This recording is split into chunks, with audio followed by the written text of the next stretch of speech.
अस्सलामुअलैकुम। बाखबर सवेरा में खुश आमदीद। उम्मीद करते हैं आपके दिन का आगाज बहुत खुशगवार हुआ होगा। मैं हूँ साइम खान और मेरे साथ मौजूद हैं ज़ारा अंसारी। और बहुत सी खबरें हमारे पास अच्छी भी हैं, बुरी भी हैं।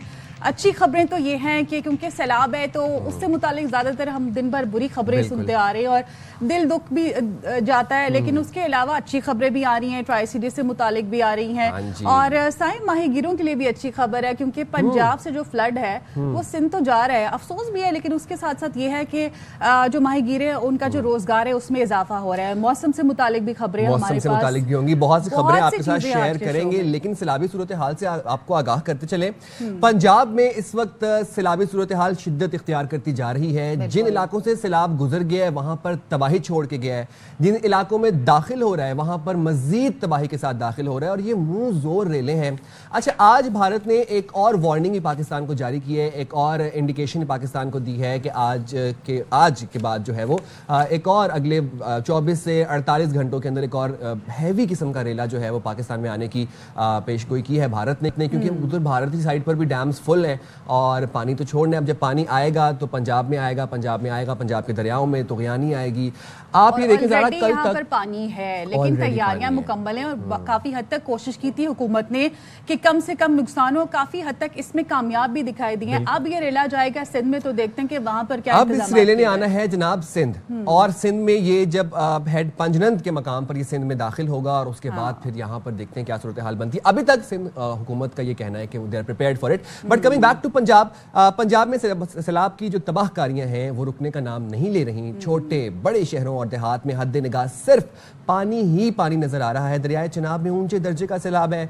पानी मुजफ्फरगढ़ के इलाके रंगपुर में जो सुपर बंद है वहां तक पहुंच गया है। झंग में त्रेमू हेड से सैलाबी रेला गुजर रहा है जहां 3 लाख से ज्यादा अफराद का इनखला हुआ और 2 लाख से ज्यादा मवेशियों को भी महफूज मकामात पर मुंतकिल किया गया। और सियालकोट की बात कर लेते हैं जहां पे अब भी सैलाब का पानी 3 से 4 फुट तक मौजूद है। पिंडी भटिया में दरिया चनाब है जहां सैलाब से तबाहकारियां जारी हैं। रेस्क्यू ऑपरेशन में 1500 से ज्यादा जो लोग हैं उनको मुंतकिल किया जा चुका है।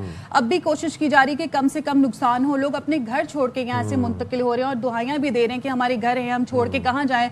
लेकिन क्या करें, हुकूमत की जानिब से कोशिश तो की जा रही है कि कम से कम नुकसान हो, लोगों के घर भी बचाए जा सके। ये ज़राई इलाका है सारा, यहाँ पर लोगों की लाइफ लाइन, लोगों का इन्हिसार जो है, फसलें और उसके बाद मवेशी। अब लोग अपने मवेशी छोड़ के जाने के लिए तैयार नहीं है, तो पंजाब हुकूमत ने एक वो बेड़े वाला सिस्टम भी अपनाया, वो टेक्निक जिसमें बड़े बड़े बेड़े हैं और उसमें मवेशियों को लोड करके, आपको जैसे मैंने बताया कि 3 लाख मवेशियों को अभी इनखला करवा लिया गया।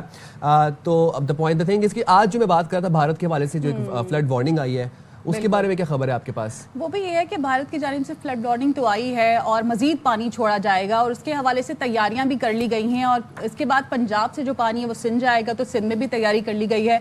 और भारत की जानिब से एक और फ्लड की वार्निंग जारी की गई। जम्मू में तवी के मकाम पर ऊंचे दर्जे का सैलाब है और इससे दरिया चनाब बिफरने का खदशा है। जबकि भारतीय हाई कमीशन की जानिब से इतला मिलने के बाद PTM में पंजाब ने दरिया चनाब में सैलाब का अलर्ट जारी कर दिया है और सबको अलर्ट रहने को कहा है। जबकि इससे पहले लोगों को कहा था कि वो अपने घर यहाँ से खाली करके महफूज मकामात पर मुंतकिल हो जाए और इसके अलावा कैंप्स भी लगाए गए जहाँ लोग मुंतकिल हो सके और कम से कम जानी नुकसान हो। जबकि लोगों के मवेशियों को भी यहाँ से मुंतकिल किया गया है। तो हुकूमती सतह पर भरपूर तरीके से कोशिश की जा रही है कि लोगों के नुकसान को कम से कम किया जा सके। बिल्कुल ज़ारा, और अब सूरत हाल क्या इस वक्त करंट एट हैंड सिचुएशन क्या है? ARY न्यूज़ ने आप लोगों को रखा है बाखबर लम्हा ब लम्हा और एवरी आवर हमने आपको करंट सिचुएशन से आगाह किया है पंजाब के तमाम दरियाओं के हवाले से। अभी भी जान लेते हैं, मुल्तान से मिर्जा अहमद ने हमें ज्वाइन किया है, झंग से कमर जमान हमारे साथ मौजूद हैं, सियालकोट से आमिर जावेद भट्ट है हमारे साथ। सबसे पहले रुख कर लेते हैं मुल्तान का। मिर्जा अहमद अली, ये बताएगा इस वक्त किस मकाम पर मौजूद हैं, क्या मनाजिर देख रहे हैं? पानी की सतह में कमी आई है या इजाफा देख रहे हैं? जी बिल्कुल, इस वक्त हम हेड मोहम्मद वाला रोड और अकबर फ्लड बंद पे मौजूद हैं। आपको बताते चलूँ कि महकमा आबपाशी की गेज के मुताबिक पानी की सतह में ख़तरनाक हद तक इजाफा देखा जा रहा है। कल गेज जो थी वो 409 थी, जबकि आज जो है गेज का लेवल 412 तक पहुंच चुका है। 3 फीट का इजाफा देखा जा रहा है। इंतजामिया के मुताबिक जो है जब गेज 417 पर पहुंचेगी तो वो इंतहाई ख़तरनाक सूरत हाल होगी और शहर को बचाने के लिए जो है हेड मोहम्मद वाला पर ब्रिजिंग पॉइंट बनाया गया है, जहाँ पर तमाम तर तैयारियाँ जो हैं मुकम्मल हैं और कड़ी निगरानी रखी जा रही है। ये पानी के लेवल पर ख़तरनाक हद तक जाने तक जो है इसको ब्रिज कर दिया जाएगा। इसी तरह शेरशाह की बात की जाए तो शेरशाह दरिया चिनाब पर वहाँ भी ब्रिजिंग पॉइंट बनाया गया है, उसको भी ब्रिज कर दिया जाएगा। इस वक्त इंतजामिया के मुताबिक जो है 5.5 लाख के करीब लोगों को जो है इस पूरी बेल्ट से 138 मवाज़ात से जो है वो रेस्क्यू किया गया है, जबकि 38 के करीब फ्लड रिलीफ कैंप लगाए गए हैं जिनमें सैलाब ज़दगान को रखा गया है। उन्हें वहाँ पर हर सहूलत दी जा रही है। इसके अलावा कुछ लोग ऐसे भी हैं जिन्होंने दरिया के अंदर अपने 8-8, 10-10 फीट ऊंचे थड़े बनाकर जो है उसके ऊपर अपनी रिहाइशगाहें तामीर कर रखी हैं। वो लोग अभी भी दरिया के अंदर मौजूद हैं और किसी भी सूरत जो है वो वहाँ से जाने को तैयार नहीं है। उन लोगों के मुताबिक उनका कीमती सामान जो है उनके घरों में मौजूद है और हर साल जितना पानी इस वक्त मौजूद है, लोगों का कहना है कि हर साल इतना पानी आता है और गुजर जाता है, हमारे घर महफूज रहते हैं। तो कुछ लोग अभी भी जो हैं वो दरिया में मौजूद हैं, उनको भी निकालने की कोशिश की जा रही है। इस वक्त जो है यहाँ पर इंतज़ामिया भी मौजूद है और जो ब्रिजिंग पॉइंट है उसके इर्द गिर्द जो है वो बड़ी तादाद में जो है बड़े पत्थर रखे गए हैं, सैंड बैग रखे गए हैं, भारी मशीनरी है। सब कुछ मुल्तान में इस वक्त हाई अलर्ट है। आपको बता दूँ कि इस वक्त जो है 4.5 लाख से 5 लाख क्यूसिक पानी जो है वो यहाँ मुल्तान हेड मोहम्मद वाले से गुजर कर शेर शाह के रास्ते जो है हेड पाइनत की तरफ जा रहा है। इस वक्त अगर बात करें तरीमू की, तो तरीमू में इस वक्त जो अखराज हो रहा है वो 3,98,911 हैं और हेड सिदनाई की बात करें तो हेड सिदनाई से 1,93,407 क्यूसिक जो है अखराज हो रहा है। वो पानी भी जो है वो यहाँ पर आ रहा है, जिसके पेश नज़र जो है मुल्तान हाई अलर्ट है और जितने बंद हैं, खासतौर पर अकबर फलत बंद है जो आबादी और दरिया के दरमियान एक वाहिद बड़ी स्पोर्ट है, उसकी जो है कड़ी निगरानी की जा रही है। सही, अब रुख कर लेते हैं झंग का और हमारे साथ मौजूद हैं कमर जमान। कमर, बताइएगा झंग में काफ़ी मुश्किलात हैं लोगों को, तो बताइएगा इंतजामिया की जानिब से अभी तक क्या किया गया है लोगों के नुकसानात से बचाने के लिए, और इस वक्त ताज़ा तरीन सूरत हाल क्या है झंग शहर की?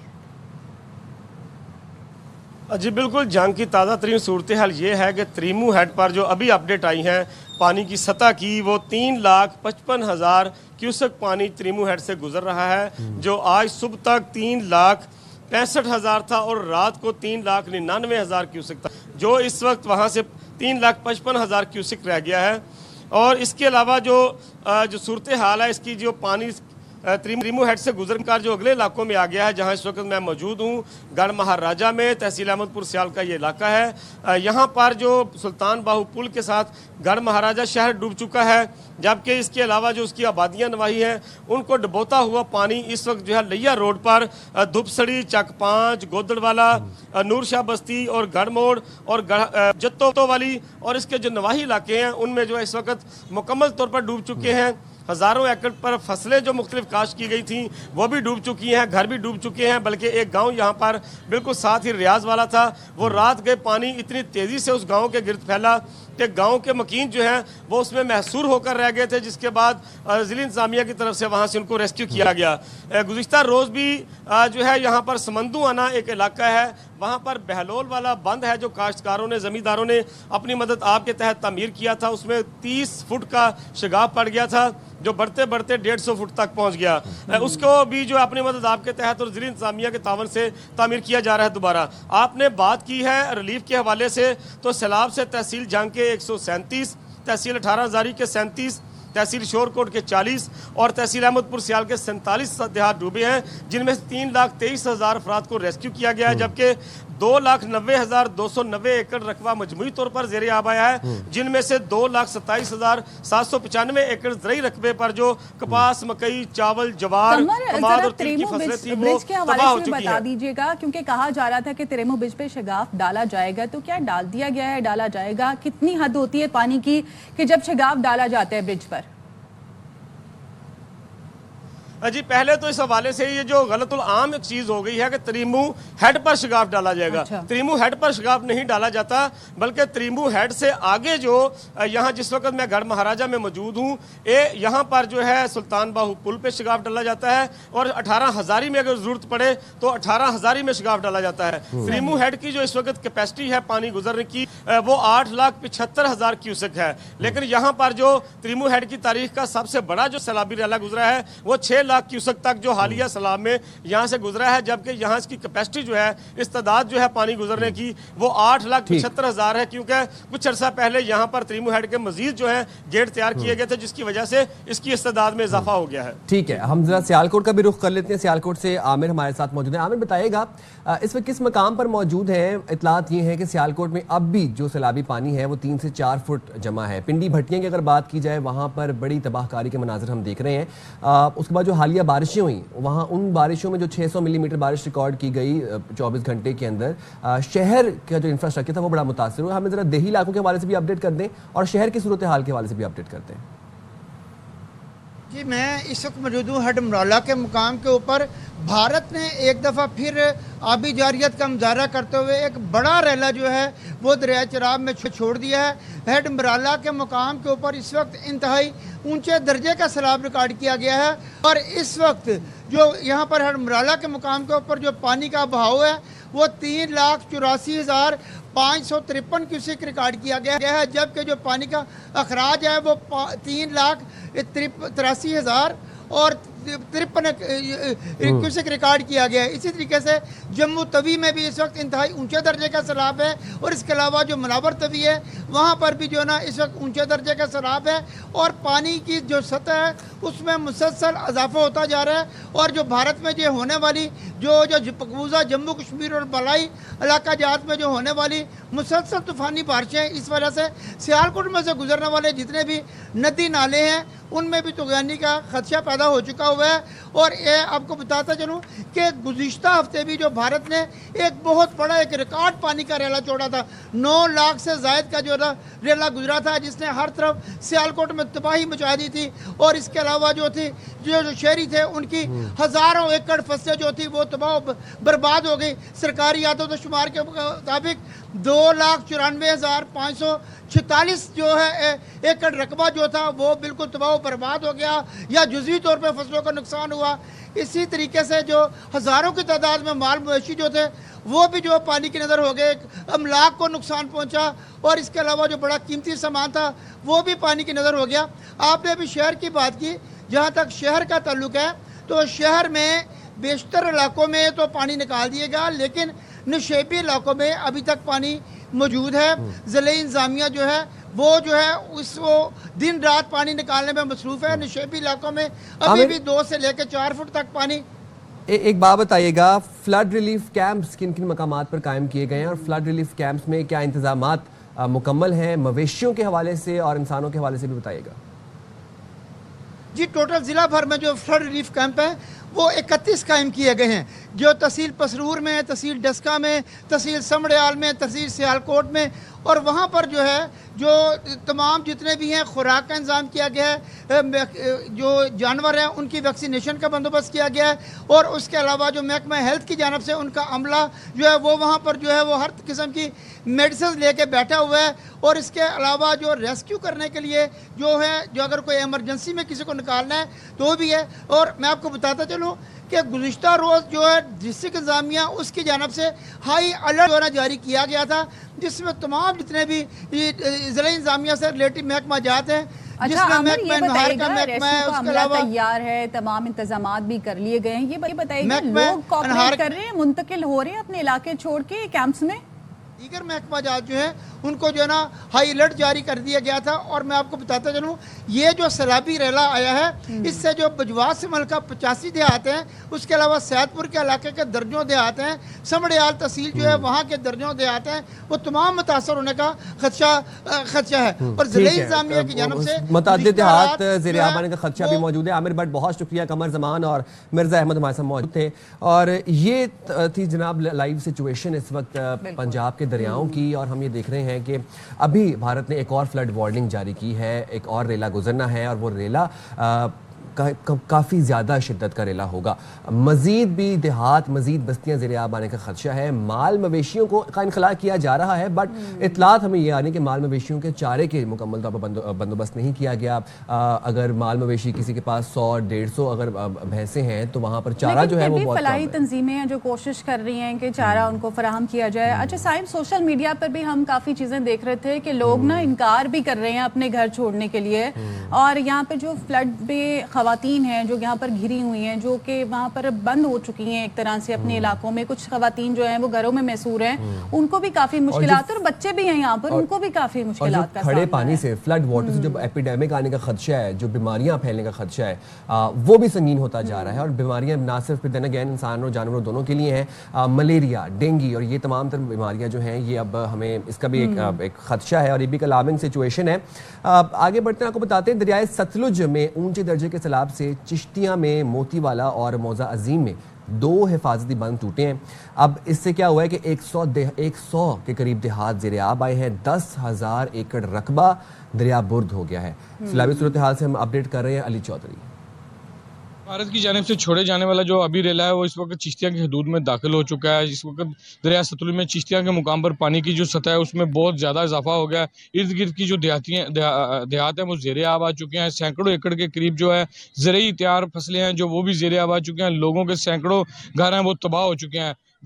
दुल्ला आकू का मौजा अजीम और इस वक्त मोतियां वाला जो पत्थर है वो टूट चुके हैं। तीनों पत्थरों में 100 के करीब जो है देहात है वो ज़ेरे आब आ चुके हैं। ज़मीनी जो है राब्ते आपस में बस्तियों के वो मुनक़ता हो चुके हैं। मेन सड़कात हैं वो बह चुकी हैं। लोगों को रेस्क्यू में बहुत ज़्यादा परेशानी आ रही है। अपने घरों में महसूर है। अद्वियात की किल्लत है, चारे की किल्लत पैदा हो चुकी है। राशन ख़त्म हो रहा है लोगों के पास। मुतासर एक शख्स मेरे साथ मौजूद है, उनसे पूछते हैं कि उन्हें किस किस्म की मुश्किलात का सामना है। साढ़े को कोई रेस्क्यू नहीं आ रहा है। साढ़ा घर बुड़ गया है। साढ़े बच्चे जेडे बीमार हैं पे, साढ़ा माल मनी जेड़ा है पिया वो पट्ठे चारे के बगैर खड़ा है पिया। कोई हुकूमत थानी इमदाद नहीं दे रही। मुतासरा शख्स है वो बहुत ज़्यादा नाला नज़र आ रहा है। वो उनका कहना है कि ना तो कोई डॉक्टर यहाँ पे मौजूद है, रेस्क्यू की टीमें हैं वो भी यहाँ पे नहीं आ रही हैं। असिस्टेंट कमिश्नर ने भी आज तक हमारे इस एरिया में विजिट नहीं किया है। जो हमारे पास राशन था वो ख़त्म हो चुका है। हुकूमत वक्त को चाहिए कि फ़ोटो सेशन से निकले और अमली काम की तरफ आए। तो ये भी कंप्लेन है कुछ कि हुकूमत जो है वो फोटो सेशन करवा रही है और अमली तौर पर कुछ नहीं किया जा रहा। मुख्तलिफ इलाकों से मुख्तलिफ खबरें मौसूल हो रही हैं। कहीं पर राशन खत्म हो गया, कहीं पर लोग अपने घर छोड़ के जाने को तैयार ये है कि रेस्क्यू एंड रिलीफ सरगर्मियां जारी हैं और लोगों का इनखलाब भी करवाया जा रहा है। लोगों की तरफ से भी रेजिस्टेंस ये आ रहा है कि ऑब्वियसली अपना घर छोड़ना आसान नहीं, आपको पता है, अपनी छत छोड़ना, अपना सामान छोड़ना, पैसे जोड़ के घर बनाते हैं, तो ये कौन सा, ये भी आसान नहीं है। दूर दूर के इलाकों की हम बात करें, जो मेन सिटीज हैं वहाँ पर भी लोग अपने घर छोड़ने को लाहौर में शहर में आया सैलाब, तो वहाँ पर हमने देखा कि जो रावी किनारे सोसाइटीज है वहाँ पर लोग अपने मतलब अर्बन एरिया के अंदर भी लोग अपना घर छोड़ने के लिए तैयार हैं। तो ये तो फिर देही इलाके हैं, यहाँ पर लोगों को कन्विंस किया जा रहा है। आगे बढ़ते हैं हम और हम रुख करते हैं जरा मुजफ्फरगढ़ में। दरिया सतलुज ऊंचे दर्जे का सैलाब है। पाकपतन में सैलाब मुतासिर अपने घर और सामान छोड़ के खैमों में मौजूद हैं। सैलाब मुतासिर को किन मसाइल का मुश्किलात का सामना है और वहाँ पे क्या सूरत हाल है इस वक्त? ताज़ा तरीन इमदाद हुसैन हमारे साथ मौजूद है, उनसे जान लेते हैं। बताइएगा इमदाद, क्या मुश्किलात का सामना है सैलाब मुतासरीन को इस वक्त, बताइएगा जरा। जी बिल्कुल, दरिया सतलुज में आने वाले ऊंचे दर्जे के सैलाब ने जिला पाकपतन के सैकड़ों छोटी बड़ी जो बस्तियां हैं वो सैलाबी पानी की नजर होकर 40,000 से जायद अफराद जो है वो सैलाब मुतासरीन हैं वो बेघर हो चुके हैं, जबकि कई बस्तियों का जमीनी राब्ता भी कट चुका है। मैं इस वक्त जिले इंतजामिया की तरफ से लगाई गई एक खेमा बस्ती में मौजूद हूँ, जहाँ पर अमीरा आलूका से तल्लुक रखने वाले काफी सारे मुतासरीन सैलाब मौजूद हैं। जानते हैं कि उनका क्या क्या नुकसान हुआ है। मेर आई उसकी वजह से बांध टूट का शाम के अजान के बाद वो माल 3-4 भैंसा भी लुढ़ गई और 8-10 बकरियां भी लुढ़ गई, 10 किले दाई सी वो भी फसलें तबाह हो गई, तेड़ मेहनत के बढ़ाए हुए वो भी डूब गए, मंजियां भी लुढ़ गई हैं जी। बाढ़ लेते ऐसे बाहर निकले, कोई मंजी नहीं बची, कोई बिस्तरा नहीं बचा। हुकूमत पंजाब से मुतालबा किया है कि आगे आने वाला मौसम भी सर्द है, हमारी इमदाद की जाए। हमारा जो सब कुछ था वो माल असबाब सैलाबी पानी की नजर हो चुका है। आइंदा जिंदगी गुजारने के लिए जब सैलाब थम जाएगा तो हमारे लिए माली इमदाद की जाए। हमें जो आफत ज़दा करार देकर हमारे माली इमदाद की जाए। अच्छा, अब आप लोग ये देखें कि 1-2 महीने पहले तक हम बारिश की दुआएं कर रहे थे। अब जब बारिश भी आई, अभी आप ये याद रखें कि मॉनसून का ये लास्ट स्पेल है, 9th स्पेल है, जो कि बताया जा रहा था कि सितंबर के पहले हफ्ते में शुरू होगा। अभी मॉनसून का स्पेल है, ऊपर से भारत ने एक और फ्लड वार्निंग जारी कर दी है। अभी और मजीद तुग़यानी आनी है, मुख्तलिफ देहात जो हैं वो ज़ेरे आब आने का खदशा है। बट आप ये देखें कि जो क्लाइमेट चेंज के हवाले से हम बात करते थे, आज हम उसकी रेपरकशंस फेस कर रहे हैं, आज हम उसके कॉन्सिक्वेंसेस फेस कर रहे हैं। हमने एक साल में 11,000 हेक्टर जंगल काटा है और हम काटते हैं। हमारा जंगल कवर होना चाहिए 25% as compared to other countries. हमारा कितना है? 5%। हम मैस डिफॉरेस्टेशन कर रहे हैं, हम अर्बनाइजेशन कर रहे हैं, हम हॉरिजॉन्टल ग्रोथ डेवलपमेंट कर रहे हैं, कंस्ट्रक्शन कर रहे हैं। आप कराची की देख लें, कराची में कंक्रीट का जंगल बना हुआ है और वी नॉट, अब जाके हमें पता चला कि कितनी अलार्मिंग सिचुएशन है। अभी जो बारिश हुई है कराची में, उसके बाद जो सूरत हाल हुई है, अभी तो हम उसको रो रहे थे, लेकिन उसके बाद पंजाब में हमने फ्लड देखा और अब फिर से सिंध में फ्लड आने वाला है। लेकिन इससे सबक सीखने की जरूरत है। हमें चाहिए कि आने वाले सालों के लिए, आने वाले वक्त के लिए पहले से अब इंतजाम करके रखें ताकि इस तरह की सिचुएशन का सामना ना हो, जो खामियाबी की हैं, जो गलतियां अभी की हैं, वो दोबारा ना दोहराई जाए। और इस सब सूरत हाल में हमने एक चीज सीखी है कि हमारे पास जब एक्सेसिव वाटर मौजूद होता है, हमें उसको स्टोर करने के लिए हमारे पास कोई तरीका नहीं है। ना ही हम जो है वो हर साल एक डैम्स की बहस में पड़ जाते हैं, बट देन अगेन उसके अलावा बहुत सब्स्टिट्यूट से बहुत ऑप्शंस हैं। आपके पास वाटर रिचार्जिंग वेल्स होते हैं जो आपके पानी को, एक्सेसिव वाटर को वापस ग्राउंड में रिचार्ज करते हैं। हम वो वाली टेक्निक अपना सकते हैं, वो कम्युनिटी की सतह पर भी अपना सकते हैं, वो इंडिविजुअली भी अपना सकते हैं। वो उसका बहुत सिंपल तरीका होता है। आम फहम में अगर मैं बात करूँ, जिस तरह बोरिंग हुई होती है, वो बोरिंग के साथ ही एक और पाइप होता है, और वो आपके, अगर आप अपने घरों में लगवाएं तो आपके घरों का जो रेन वाटर जो इकट्ठा होता है छतों के ऊपर, वो वापस ग्राउंड में चला जाता है। तो ये टेक्निक हमने इस पूरा बकायदा सेगमेंट भी किया था, मैंने डॉक्टर साहब बता भी रहे थे तमाम सूरत हाल के वजह से। But now is high time कि हम ये सोच लें कि अगले सालों में हमने क्या मद्देनजर रखे और उन पर अभी से वर्किंग स्टार्ट हो जाए, ताकि अगले साल इस तरह का मसला ना हो, क्योंकि हर साल सैलाब और ये बारिशें इस तरह की सूरत हाल होनी है। भारत ने पानी हर साल छोड़ना है, तो हमें अब ये लम्हा फिक्रिया है कि आने वाले वक्तों में हमारी जानिब से, हमारी गवर्नमेंट की जानिब से क्या किया जा सके, क्योंकि आम इंसान भी यही सवाल करता है कि इस तरह की सिचुएशन पैदा ही क्यों हुई है और इससे बचने के लिए अब आइंदा क्या किया जाए। वैसे इस सिचुएशन के अंदर ना हम खुद भी जिम्मेदार हैं। सबसे बड़ी जिम्मेदारी हमारे ऊपर आयद होती है। हम हर चीज डालते हैं गवर्नमेंट के ऊपर, हम हर चीज डालते हैं कम्युनिटी के ऊपर। इंडिविजुअली हम क्या कर रहे हैं? हमने अपने, अब कराची की अगर मैं बात करूं, कॉस्मोपॉलिटन शहर है, आपकी मईशत की रीढ़ की हड्डी है। आप अपने शहर की बीचेस का हाल देखें, हमने ही बनाया है ना। देन अगेन तो द पॉइंट इज कि this is the time when we decide कि हमने अपनी आने वाली नस्लों के लिए क्या छोड़ के जाना है, क्या ज़खायर, क्या आबी ज़खायर छोड़ के जाने हैं, और हमने इंडिविजुअली स्टेप्स लेने हैं इस चीज़ के ऊपर। बिल्कुल, ये तमाम वो पहलू हैं जिन पर गौर करने की जरूरत है। तो दरिया चनाब की एक बार फिर बात कर लेते हैं, जहाँ ऊंचे दर्जे के सैलाब से रंगपुर में सैकड़ों देहात हैं जहाँ पानी में डूबे हुए हैं, लोगों को शदीद मुश्किलात का सामना है। यहाँ से वो नकल मकानी भी कर रहे हैं। सैलाब से मुतासरा एक देहात है जिसका अहवाल जानते अपने नुमाइंदे नवीद फदियाद डोगर से। बताइएगा नवीद जरा। जी बिल्कुल, दरियाए चनाब में ऊंचे दर्जे का सैलाब है। रावी और चनाब का मुश्तरका रेला जिला मुजफ्फरगढ़ की हदूद में दाखिल हो गया है और सैकड़ों देहात, तकरीबन 50,000 से ज़ायद आबादी जो है वो मुतासर हो गई है। इस वक्त मैं एक ऐसी बस्ती में मौजूद हूँ कि मुकम्मल तौर पर लोगों के घर, स्कूल, उनकी फसलें वो पानी में डूब चुकी हैं और पानी में मुसलसल इजाफा हो रहा है। ये पूरी आबाद बस्ती सफ़ाए हस्ती से मिटती नजर आती है और इस वक्त ये सूरत हाल है कि पानी में मुसलसल इजाफा हो रहा है और लोगों के मुकम्मल घर, कोई गिर रहा है, कोई मुकम्मल तौर पर डूब चुका है। इस वक्त बहुत बदतरीन सूरत हाल है। इस वक्त जो रेस्क्यू टीमें हैं वो यहाँ पर हम वक्त मौजूद हैं और लोगों को रेस्क्यू कर रही हैं। 100-150 घर है बस्ती का, सब डूब गया है। देख के बहुत मुश्किल नज़र आ रहा है, कैसे देखें। अक्सर घर डूब चुके हैं, गिर गए हैं। पता नहीं हमारे साथ क्या होगा, अब हुकूमत क्या करेगी। हमें लगता नहीं ये बस्ती फिर जैसे पहले थी वैसे हो।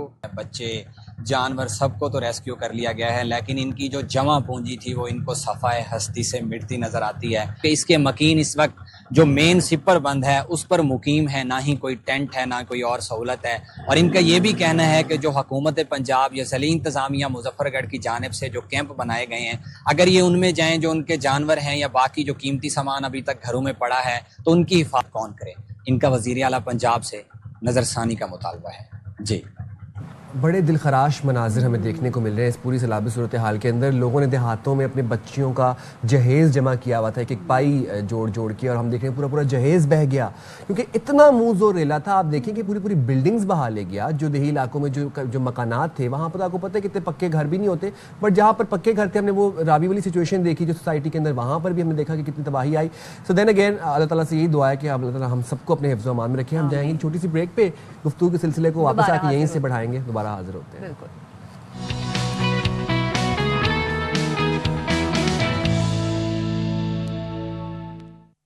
वेलकम बैक जनाब। हम बात कर रहे थे पंजाब में सैलाबी सूरत हाल के हवाले से।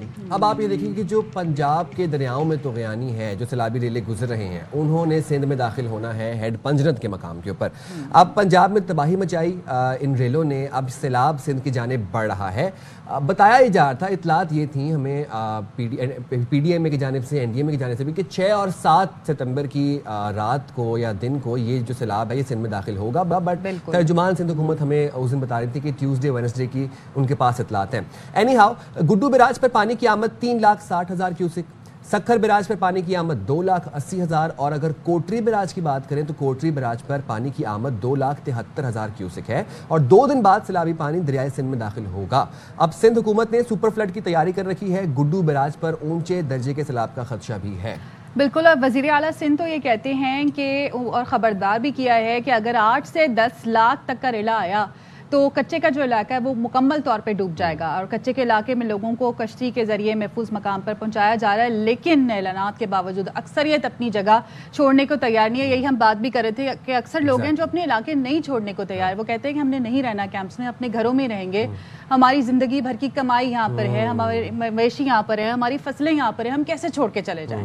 अच्छा, तो ये सारे मसाइल हैं अभी बिल्कुल ये मसाइल हैं। लोगों को कन्विंस किया जा रहा है इनखला करने पर। सिंध में सक्खर, कोटरी और गुड्डू बैराज पर निचले दर्जे का सैलाब है। हम जैसे कि आपको बताया, कच्चे में रहने वाले लोगों को महफूज मकामात पर मुंतकिल होने का ऐलान के बावजूद, जैसे बिजारा बता रही थी कि लोग इनखला करने पर, लोग मुंतकिल होने पर राजी नहीं है। वज़ीर आला सिंध ने भी ये खबरदार किया है कि आप जो है अगर 8 से 10 लाख तक का रेला गुजरेगा तो कच्चे का जो इलाका है वो ज़ेरे आब आएगा। कच्चे का इलाका जो है वो इस वक्त हाई रिस्क पर है। कच्चे का इलाका हाई रिस्क पर है। अगर खुदा न खास्ता थिंग्स गो साउथ और हमें सिंध में भी खुदा न खास्ता कोई सैलाबी सूरत हाल बनती देखते हैं तो कच्चे का इलाका सबसे ज़्यादा मुतासर हो सकता है।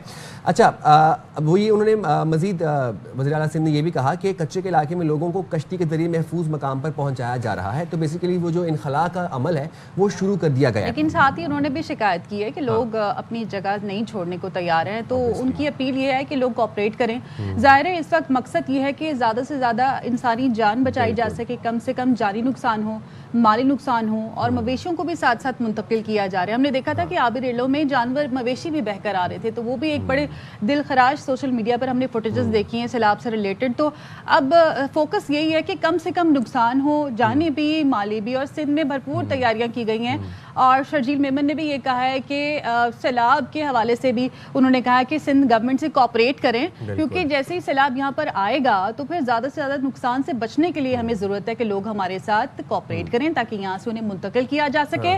और जो कैंप्स बनाए गए हैं सिंध गवर्नमेंट की जानिब से भी, तो लोग उसमें मुंतकिल हो, कश्तियों के जरिए भी लोगों को कोशिश की जा रही है कि वहाँ से मुंतकिल किया जा सके। देखिए, जान है तो जहान है और जैसे कि अभी आपने कहा कि इस वक्त जो है प्रायोरिटी यही है कि जानी नुकसान से बचा जा सके। क्या तैयारियां की गई हैं इस हवाले से हमारे साथ मौजूद है लाला असद पठान, उनसे बात करेंगे। बहुत शुक्रिया लाला, आपने बाखबर सवेरा के लिए वक्त निकाला। लाला, सबसे पहले तो बताइएगा कि हुकूमत, इंतजामिया कितनी प्रिपेयर्ड है in case things go south, खुदा न खास्ता कोई सैलाबी सूरत हाल सिंध में डेवलप होते हम देखते हैं, तो उस हवाले से क्या तैयारियां की गई हैं?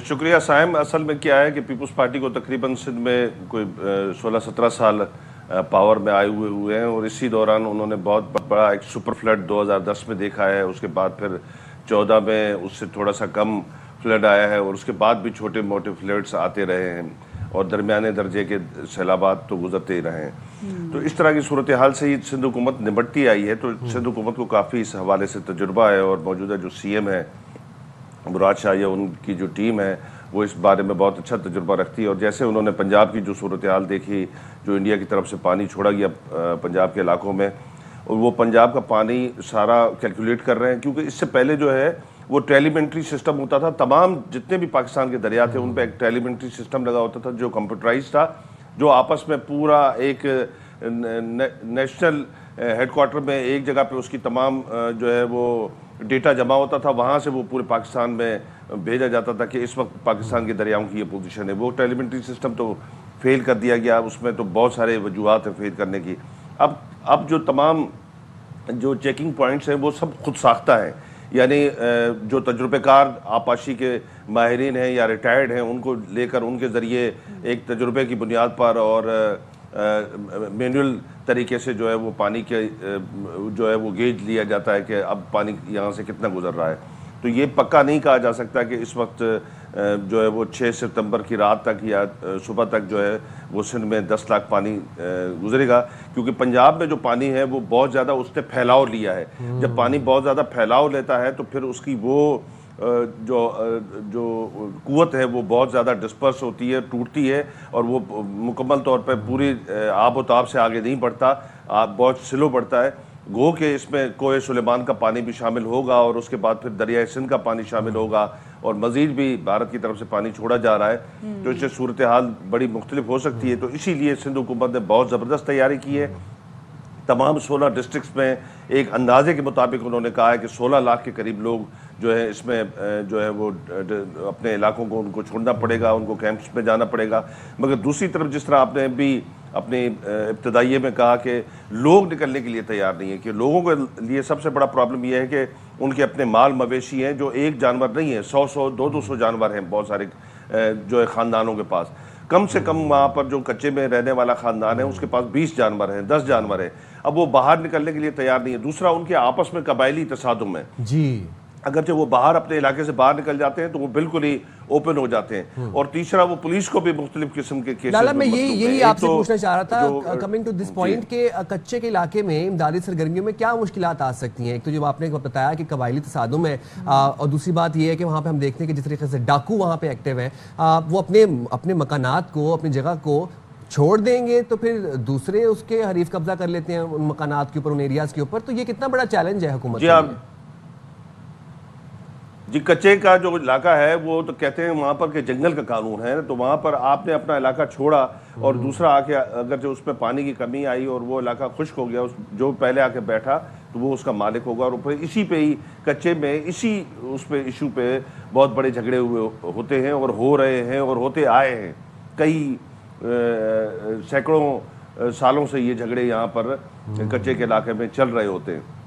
और उसकी वजह भी बुनियादी, एक तो ज़मीन की मिल्कियत है, दूसरा ये जो पानी आता है, क्योंकि कच्चे में ये जो पानी आता है तो कच्चे के लोग इससे परेशान नहीं होते, इससे खुश होते हैं, क्योंकि ये पानी अगर 7 लाख क्रॉस करेगा तो तकरीबन गुड्डू और सखर और आगे फिर उसमें नवाबशाह तक ये पूरे का पूरा कच्चे का इलाका जो है वो मुकम्मल तौर पर डूब जाएगा, जिससे वहाँ के लोग बहुत खुश होते हैं, क्योंकि ज़मीनें ज़रखेज़ होती हैं, नए तालाब बनते हैं और बहुत सारी खुशहाली आती है, क्योंकि पानी तो 24 घंटे में, 48 घंटे में, 2 दिन में, 3 दिन में निकल जाएगा। वो तकलीफ वो उसको बर्दाश्त कर लेते हैं, वो अपने जानवरों को मुंतकिल कर देते हैं। उन्होंने अंदर भी कच्चे में बहुत बड़े ऊपर टीले बनाए हुए थे जिस पर वो अपने जानवरों को मुंतकिल करते हैं, बच्चों को और खवातीन को मुंतकिल करते हैं। लेकिन लाला, वज़ीर आला सिंध तो कहते हैं कि अगर 8 या 9 लाख का या इससे ज़्यादा का सैलाबी रेला आया तो पूरा कच्चे का इलाका डूब जाएगा। कौन कौन से शहर मुतासिर हो सकते हैं सैलाब से? देखिए, अगर सुपर फ्लड की सूरत हाल इख्तियार करती है या हाई फ्लड से क्रॉस भी कर जाता है थोड़ा सा भी, तो फिर जो घोटकी, शिकारपुर, कश्मोर, सखर, जैकबाबाद और लाड़काना का हिस्सा, खैरपुर का हिस्सा, नौशेर फिरोज और इस तरह फिर आगे मटियारी, हाला और हैदराबाद तक का ये सारे का सारा इलाका जो है वो तकरीबन 16 अजला बनते हैं। ये 16 के 16 अजला जो है वो डिस्टर्ब होंगे और आगे इसी तरह फिर ठट्ठा और सजावल भी डिस्टर्ब होगा, क्योंकि पानी की जो शिद्दत होगी वो आगे जाके दरियाए सिंध सुकड़ता है।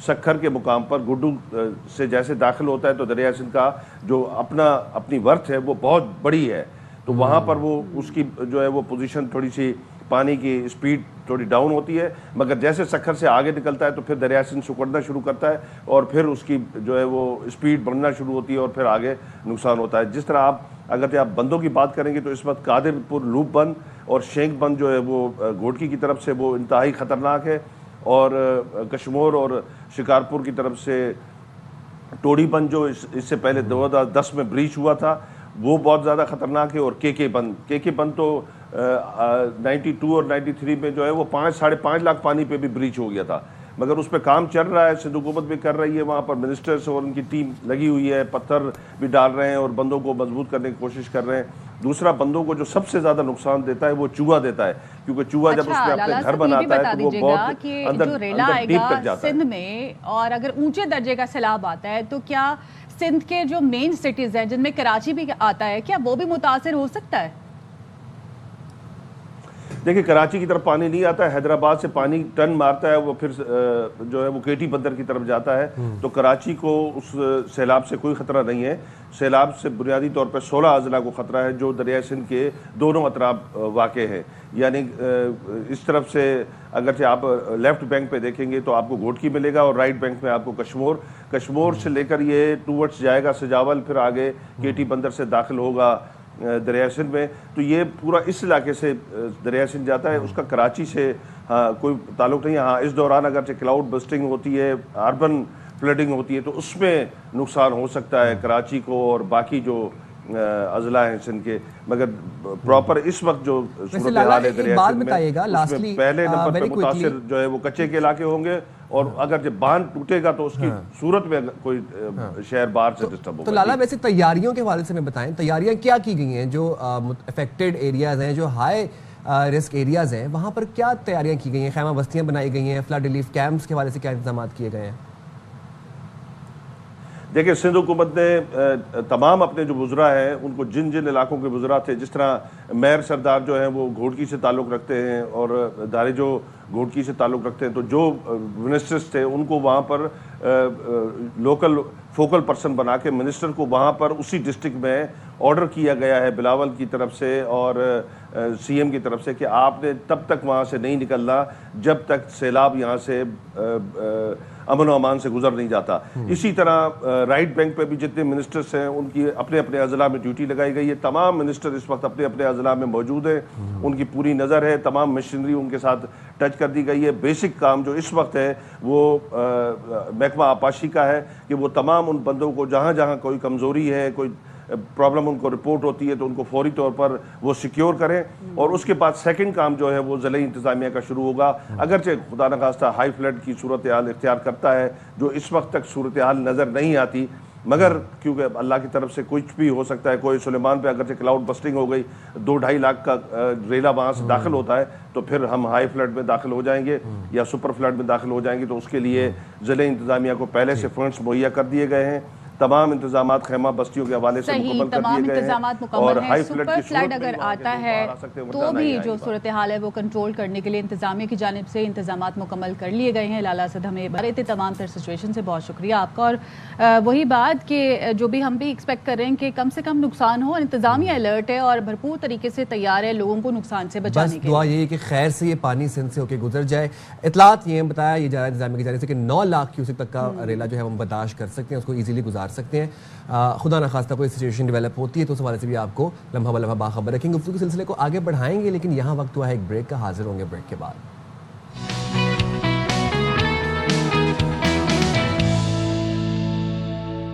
Welcome back and coming back to Punjab and sailab. Punjab में सैलाबी सूरत हाल है और भारत ने एक और फ्लड वार्निंग भी जारी कर दी है। उस हवाले से तमाम तरह सिचुएशन क्या बनी है पंजाब के अंदर, कहाँ से रेला गुजर गया है, कहाँ से मजीद मुतासर होने का खदशा है, बात करेंगे। गवर्नर पंजाब सरदार सलीम हैदर खान हमारे साथ मौजूद हैं, और बहुत शुक्रिया सलीम साहब आपने बाखबर सवेरा के लिए वक्त निकाला। ज़रा बताइएगा, सैलाब से हम देख रहे हैं बहुत ज़्यादा ख़तरनाक हद तक तबाही आई है पंजाब के अंदर। आप भी सैलाब मुतासर इलाकों में गए, आपने दौरा किया, क्या सूरत हाल आपने देखी? खुद अपनी आंखों से कितनी तबाही आपने देखी? मुतासरीन क्या कहते हैं?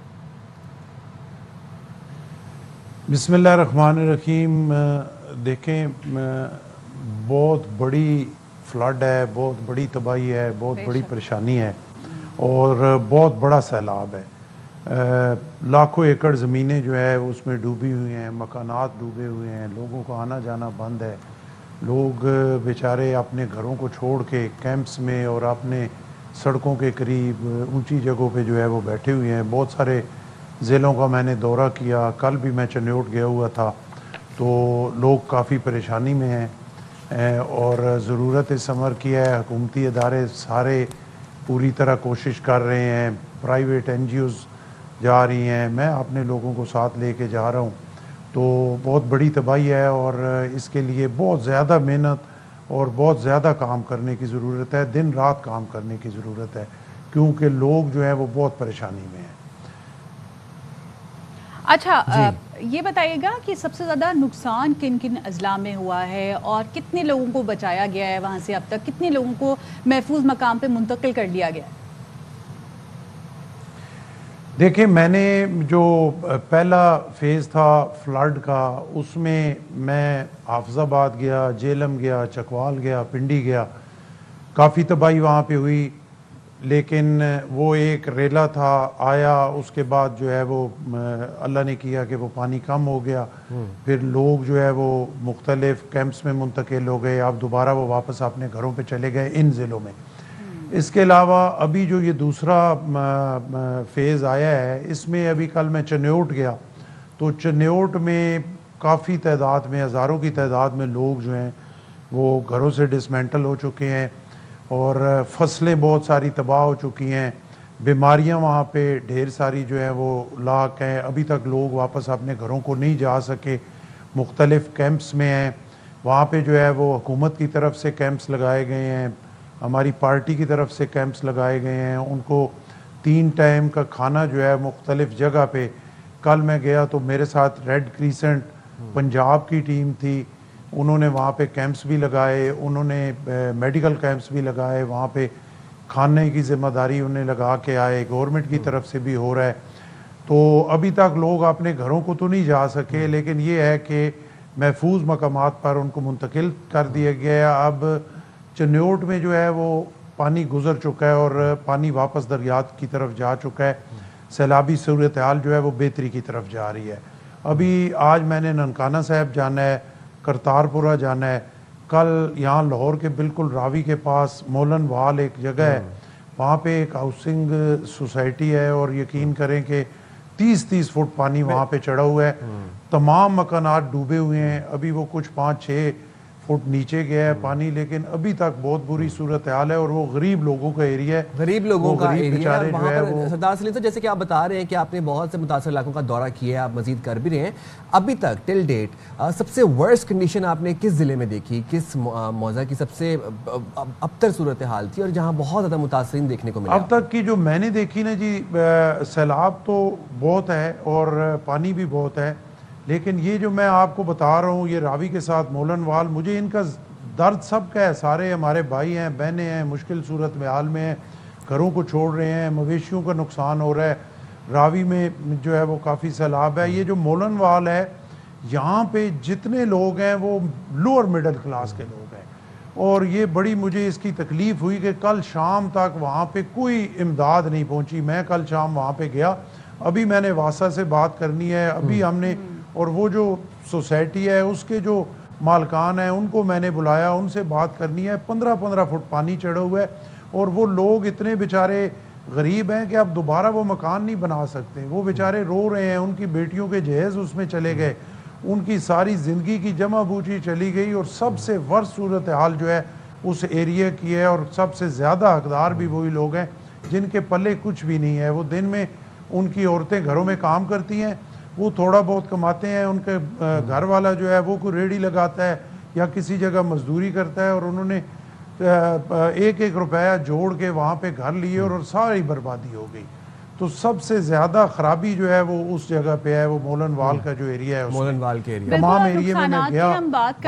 बाकी जो एरिया हैं वहाँ पे ज़िम्मेदार लोग हैं, उनके मवेशी हैं, उनकी ज़मीनें हैं, वो भी बड़ी तकलीफ में है। ज़मीनें दरियाब हो गई हैं कि जो लाइफ स्टॉक है उसको भी काफ़ी नुकसान हुआ है। कोई तखमीना लगा सकते हैं आपके कितना नुकसान हुआ है और इन लोगों की इमदाद के लिए इस हवाले से क्या किया जाएगा, क्या इंतजाम किए जाएंगे? देखिए, अभी तक जो है ना पूरा तखमीना तो उस पर नहीं लगाया जा सकता, लेकिन सर्वे टीमें बड़ी बेहतरीन तरीके से काम कर रही हैं, सर्वे कर रही हैं, हर गोठ में जा रही हैं, हर देहात में जा रही हैं, हर आबादी में जा रही हैं और एक दफ़ा जब वो सर्वे मुकम्मल हो जाएगा तब उसका अंदाज़ा होगा। मवेशियों का भी काफ़ी नुकसान हुआ है, लेकिन ज़मीनों का बहुत नुकसान हुआ है कि ज़मीनों जो है वो मेरे ख्याल के मुताबिक सैकड़ों एकड़ जो है, हज़ारों एकड़ वो दरिया बुर्द हो गई हैं। तो उसके लिए भी पॉलिसी की ज़रूरत है और मैं इसमें मेरी कोशिश है कि जिन लोगों की ज़मीनें कटाव का शिकार हो गई हैं और वो ख़त्म हो गई हैं और हज़ारों एकड़ ख़त्म हो गई हैं, उनको मुतबादिल ज़मीनें दी जाएँ और वो जो दरिया बुर्द हुई हैं वहाँ पे जंगलात लगाए जाएं ताकि इस मौसमियाती तब्दीली जो है इसको रोका जा सके। तो बहुत सारी परेशानियां हैं अभी सर्वे के मराहल में। परेशानी ये भी है कि सर्वे मुकम्मल होगा तो सही अंदाजा होगा कि कितना नुकसान। हाँ, ये सैलाब अपने साथ बहुत सी बीमारियां भी लेके आया। अब आप मुझे इस हवाले से बता दें कि फ्लड रिलीफ कैंप्स में क्या इंतजाम किए गए हैं वबाई बीमारियों के हवाले से? जहनी दबाव का शिकार हैं जो लोग अपने घरों को, फसलों को, मवेशियों को छोड़ के आए हैं, उनके लिए क्या इंतजाम किए गए हैं मेडिकल के तौर पर? देखिए, मेडिकल के तौर पे ऐसे है कि मकामी तौर पे वहाँ जो इंतज़ामिया है, जो सिविल इदारे हैं, 112, 122, DC, कमिश्नर, AC साहबान सारे फील्ड में हैं। मैंने खुद कल अपनी आंखों से देखा और ये जो फील्ड हॉस्पिटल हैं ये भी बहुत सारी जगहों पे मौजूद हैं। इसके साथ मेरे साथ पंजाब रेड क्रिसेंट आता है, उनके बहुत सारे जो हॉस्पिटल्स हैं वो बहुत सारी जगहों पे मौजूद हैं। इसी तरह प्राइवेट NGOs है, मेरे साथ है जियो पार्क, बहुत अच्छा काम कर रहे हैं और बहुत सारी जगहों पे जो है वो कैंप्स, मेडिकल कैंप्स लगाए हुए हैं। अब हमने अगले स्टेप में जो मेडिकल कैंप्स हैं उनको थोड़े स्मॉल हॉस्पिटल्स में हम तब्दील कर रहे हैं, जहाँ पे वहीं पे उनके एक्सरे हो, वहीं उन पे छोटे मोटे सारे टेस्ट हों और अगर खुदा न खास्ता कुछ ज़्यादा सीरियस हो तो उनको उठा के करीब के जो हॉस्पिटल हैं पंजाब रेड क्रिसेंट के या पंजाब गवर्नमेंट के, उनमें शिफ्ट किया जाए। जो ज़्यादा सीरियस हो उनको लाहौर जो है वो एम्बुलेंसें वहाँ पे खड़ी हैं। तो तेज़ी से काम हो रहा है और काफ़ी उसमें प्राइवेट NGOs भी और सरकारी सतह पे भी काफी अच्छे तरीके से काम हो रहा है। अल्लाह की तरफ से एक काम हो मुश्किल रहा है। और दो पहलू ये भी हैं जिन पे हम चाहेंगे, रिक्वेस्ट करेंगे कि आप इस हवाले से भी बात करें और अगर अभी तक इंतजाम नहीं हुआ है तो आप करें। एक तो ख़वातीन के मसाइल हैं, वॉशरूम का बंदोबस्त, मोबाइल वॉशरूम आपकी रिक्वेस्ट है, जो बेसिक चीज़ें सैनिटरी का सामान दरकार होता है वो ख़वातीन को मुहैया किया जाए क्योंकि ये बेसिक नीड है, ज़रूरत है। इसके अलावा जो बच्चे हैं वो भी वहाँ पर खैमों में मौजूद हैं, बड़ी तादाद में ख़वातीन और बच्चे भी मुतासिर हैं, तो उनके लिए क्या किया जा रहा है? मोबाइल वॉशरूम्स का बंदोबस्त किया जा रहा है? मुख्तसरन बता दीजिएगा, अगर नहीं किया गया तो फिर आने वाले दिनों में क्या किया जाएगा इससे मुतालिक?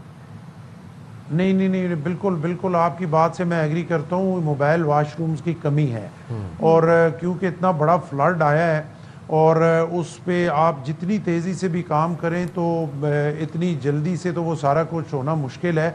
और मैं बिल्कुल आपसे एग्री करता हूँ, कल जिस जगह मैंने विज़िट किया वहाँ पे मोबाइल वॉशरूम्स की कमी मौजूद है और उसको एड्रेस कर रहे हैं और कोशिश है कि वो जो वॉशरूम की कमी है, जो फैमिलीज़ के लिए प्रॉब्लम्स हैं, उनको सॉल्व किया जाए। अभी तक उसमें बहुत काम करने की ज़रूरत है। मैं आपसे बिल्कुल इसमें एग्री। थैंक यू, बहुत शुक्रिया सरदार सलीम हैदर साहब हमारे मौजूद थे और बाखबर सवेरा की डे 1 से काविश रही है कि अपने प्लेटफॉर्म से असल मसाइल को एड्रेस करें, जो मसाइल आपको दरपेश हैं, जो आम आवाम को दरपेश हैं, उनको रेज करें और आपकी आवाज़ को जो है वो आला हुकाम तक पहुँचाएं। और ये मोबाइल वॉशरूम वाला पॉइंट इट्स वेरी वैलिड। उम्मीद करते हैं कि आने वाले दिनों में या फिर आज ही ये मसला हल हो जाए क्योंकि ये बहुत मसाइल हैं वो हल हो, क्योंकि हम देख रहे हैं कि दिन ब दिन जो जैसे जैसे सैलाब की सूरत हाल बढ़ती जा रही है, मसाइल भी ज़्यादा से ज़्यादा सामने आ रहे हैं। इस पर मजीद भी बात करेंगे और भी खबरें हैं प्रोग्राम में शामिल करेंगे, लेकिन एक ब्रेक लेते हैं, उसके बाद दोबारा हाजिर होते हैं।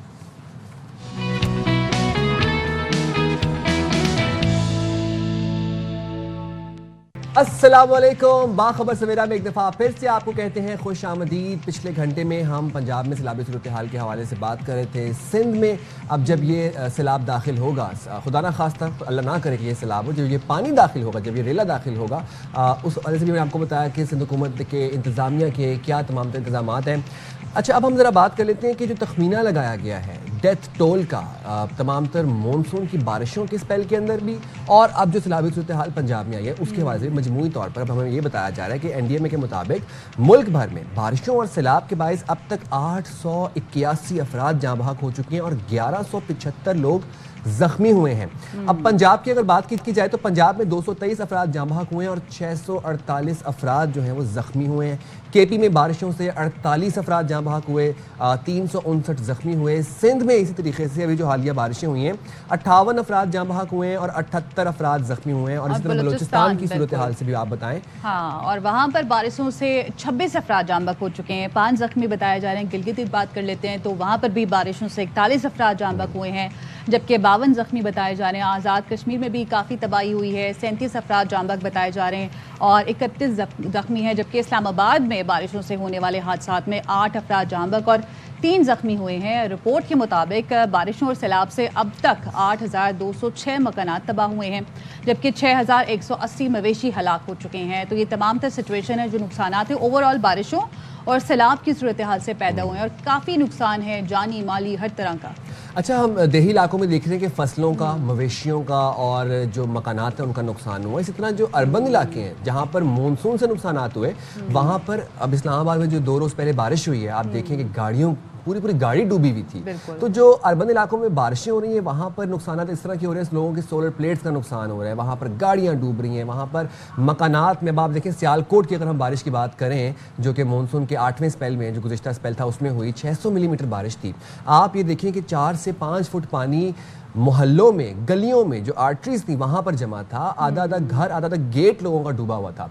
तो देही इलाकों में तो है ही है नुकसानात। देही इलाकों को सैलाब मुतासर कर रहा है, शहरी इलाकों को मानसून मुतासर कर रहा है। शहरी इलाके वो है जहाँ पर ड्रेनेज का मुकम्मल सिस्टम मौजूद है। ये नहीं है कि वहाँ पे ड्रेनेज का सिस्टम नहीं है, लेकिन उसके बावजूद इतना पानी है कि मसाइल खड़े हो गए हैं और काफ़ी माली जानी नुकसान हुआ है। और अब इसके बाद मजीद ज़ाहिर है सिस्टम को अपग्रेड किया जाएगा, सूरत हाल को मजीद बेहतर करने की कोशिश की जाएगी। अगर हम बात करें इस साल की 2025 की, अगर हम बात करें, इसमें हमने मॉनसून, सैलाबी सूरत हाल, ऐसी हमने कंडीशंस देखी, ऐसी चीजें देखी, हाँ, जो कि इससे पहले हमने एक्सपीरियंस नहीं की थी। अब अगर हम जरा सिटीज की बात करें, आप मुझे बताएं कि आपने आज तक कभी इस्लामाबाद में पानी खड़ा हुआ देखा था? नहीं। और 4 से 5 फुट इस्लामाबाद के G7 सेक्टर में गाड़ियां डूबी हुई देखी थी आपने?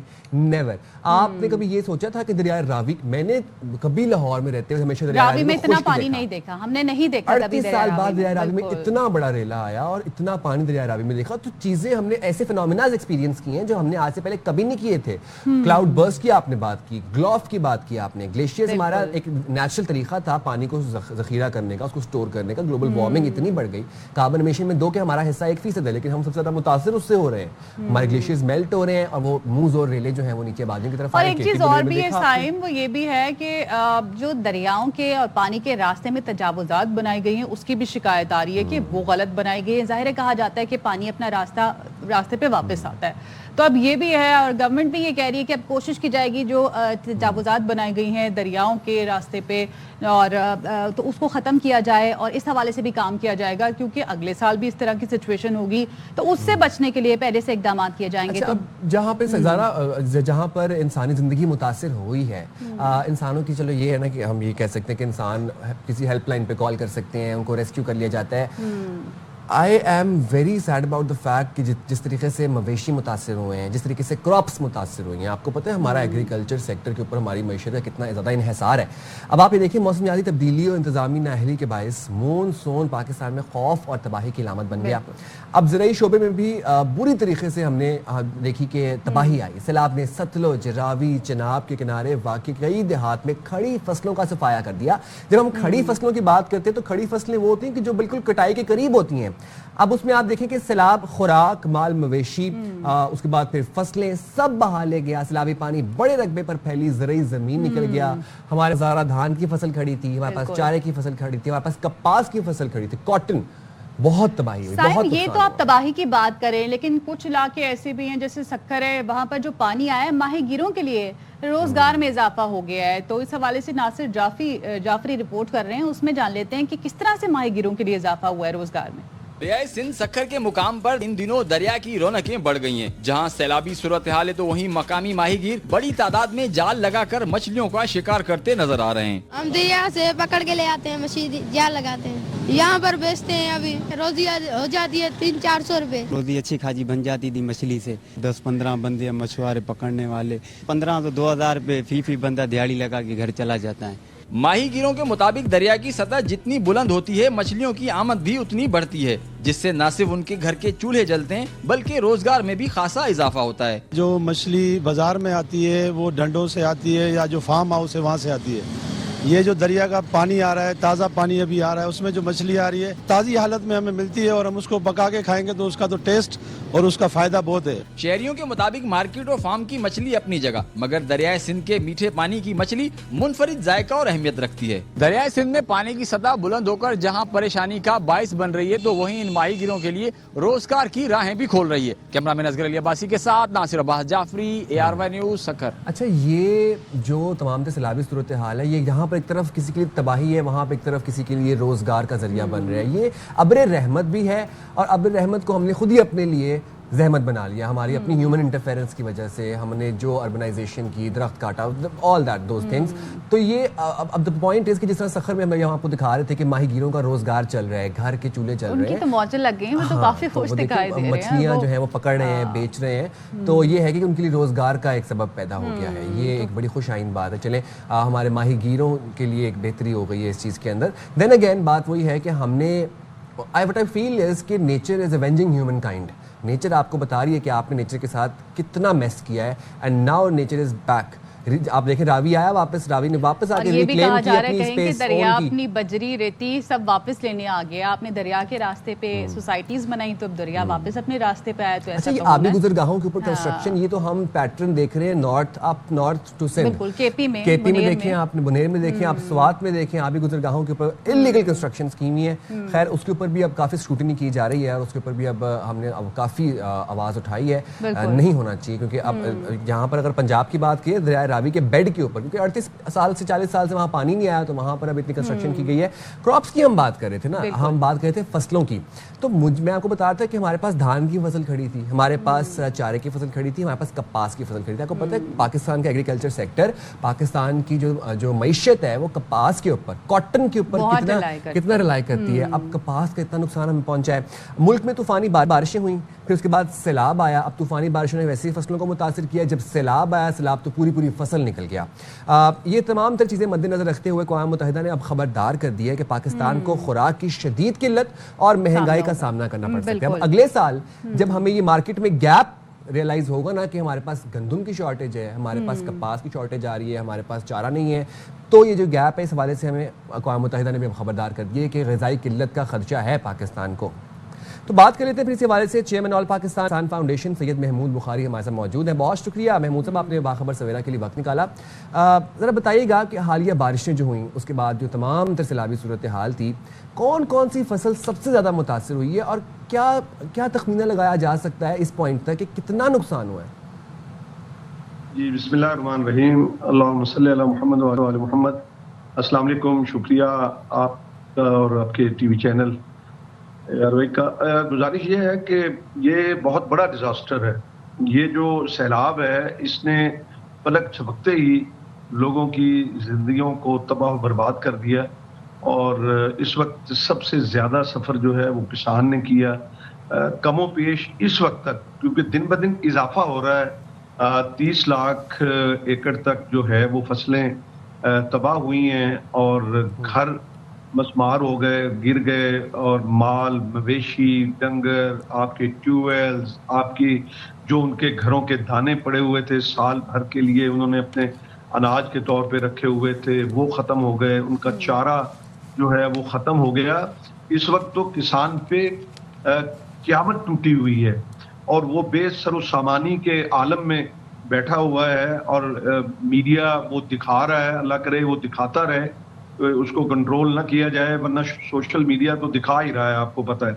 मैं ये बताना चाहता हूँ कि उस कर्ब का अंदाज़ा जो है वो हम नहीं लगा पा रहे कि जितना तकलीफ उन लोगों को है कि इस रात के आलम में या अब जबकि गर्मी इतनी है और वो बेसरोसामानी के जो आलम में वो पड़े हुए हैं, बच्चे, बूढ़े, वालिदैन, जवान सभी परेशान हैं। बिल्कुल, तमाम सिचुएशन से हम नाज़रीन को अपडेट रखते हैं और लम्हा बलम्हा अपडेट करते रहे हैं और तमाम ताज़ा तीन जो सिचुएशन है वो भी दिखाते हैं। अब अक़वाम मुत्तहिदा ने भी पाकिस्तान में ग़िज़ाई बहरान और महंगाई से खबरदार किया, तो क्या वाकई हालात कठिन हो सकते हैं, मुश्किलात बढ़ने वाली है, इससे मुतालिक आप क्या कहेंगे? जी बिल्कुल, देखें हो सकते हैं नहीं बल्कि होना शुरू हो गए हैं। ये असल में हमारी हुकूमतें सोचती नहीं है। 2010 में सैलाब आया, बात आई गई हो गई। 2022 में अक़वाम मुत्तहिदा ने बताया कि आपके $10,000 की फसलें जो है वो तबाह हो गई हैं, इंफ्रास्ट्रक्चर तबाह हो गया। हुकूमतों की ये तरजीह नहीं है। हुकूमतें सिर्फ इश्तिहारी तौर पर या मीडिया के अंदर आके और वो मुख्तलिफ पोज बना के और वो यानी एक तजलील और तज़हीक के अंदाज से जो है वो तस्वीरों लगे वो अपना इमदाद जो है वो उनके सुपुर्द करती है। किसान एक खुददार कम्युनिटी है, वो मेहनती है, वो कमाता है, वो इस मुल्क के लिए कमाता है, 25 करोड़ लोगों का पेट पालता है। लेकिन उसके साथ जो ये मुआशरा कर रहा है ना, उसकी तपिश अब महसूस होगी। मैं ये कहता हूँ कि 2022 का मैंने इसलिए हवाला दिया कि उस वक्त भी बड़े बुलंद बांग दावे किए थे हुकूमतों ने, सिंध हुकूमत हो या पंजाब की हुकूमत हो या खैबर पख्तूनख्वा की हुकूमत हो, उस वक्त कहा गया था कि जी किसानों के साथ हम ये करेंगे, ये करेंगे, ये करेंगे। अब आप तसव्वुर नहीं कर सकते कि आप देखें कि जिनकी फसलें, जिन्होंने इतना इन्वेस्ट किया हुआ था, उनकी फसलें बिल्कुल तैयार थी। चावल की फसल जो है, आप सियालकोट देख लें, नारोवाल देख लें, हाफजाबाद देख लें, आप चनियोड़ देख लें, आप आगे इस तरह बढ़ते आए, आपको नुकसान जो है बढ़ता हुआ नजर आएगा। मैं हुकूमत तो ये कह रही है कि 15 लाख या 20 लाख, मैं कहता हूँ इससे कहीं ज्यादा हुकूमत आधा सच बोल रही है। महमूद साहब, हम जरा आपसे ना ग्राउंड रियलिटीज पर हकायक जानना चाहेंगे। कुछ जरा फैक्ट्स की तरफ आ जाते हैं। हम ये देख रहे हैं कि पंजाब और सिंध फूड बास्केट है पाकिस्तान की, और यहाँ पर से यहाँ फसलें तैयार होती हैं, पूरे मुल्क को यहाँ से जो है वो अशिया खुरूनोश, अगर हम बात करें क्रॉप्स की बात करें तो प्रोवाइड होती है। हम शहर वाले जाते हैं, स्टोर्स पे जाते हैं, मार्केट्स में जाते हैं, वहाँ से लेके आ जाते हैं। बट मैं आपसे ये जानना चाहूँगा कि अब पंजाब में कोई ऐसा इलाका नहीं है जहाँ पर सैलाब से फसलें मुतासिर ना हुई हो, सब डूब चुका है। खुदा ना खास्ता अब ये पानी जो है वो सिंध की तरफ बढ़ रहा है, खुदा ना खास्ता खदशा जाहिर किया जा रहा है कि सिंध में भी कोई अल्लाह ना करे कोई तरह की ऐसी सूरत हाल डेवलप हो सकती है। कौन कौन सी फसलें ऐसी हैं जो कि फौरी तौर पर हम देख रहे हैं कि तबाह हो चुकी हैं, और मजीद अगले 10 से 15 दिनों में कौन सी सब्जियों के रेट्स हम बढ़ते देख रहे हैं? देखिए, आपकी मूंजी जो है वो बड़ी हद तक तबाह हो गई। आपकी जो कॉटन है वो तबाह हो गई। आपका जो तिल पक गए थे और लोगों ने अपनी वहां पे सुखाने के लिए खड़े किए हुए थे, वो बह गए।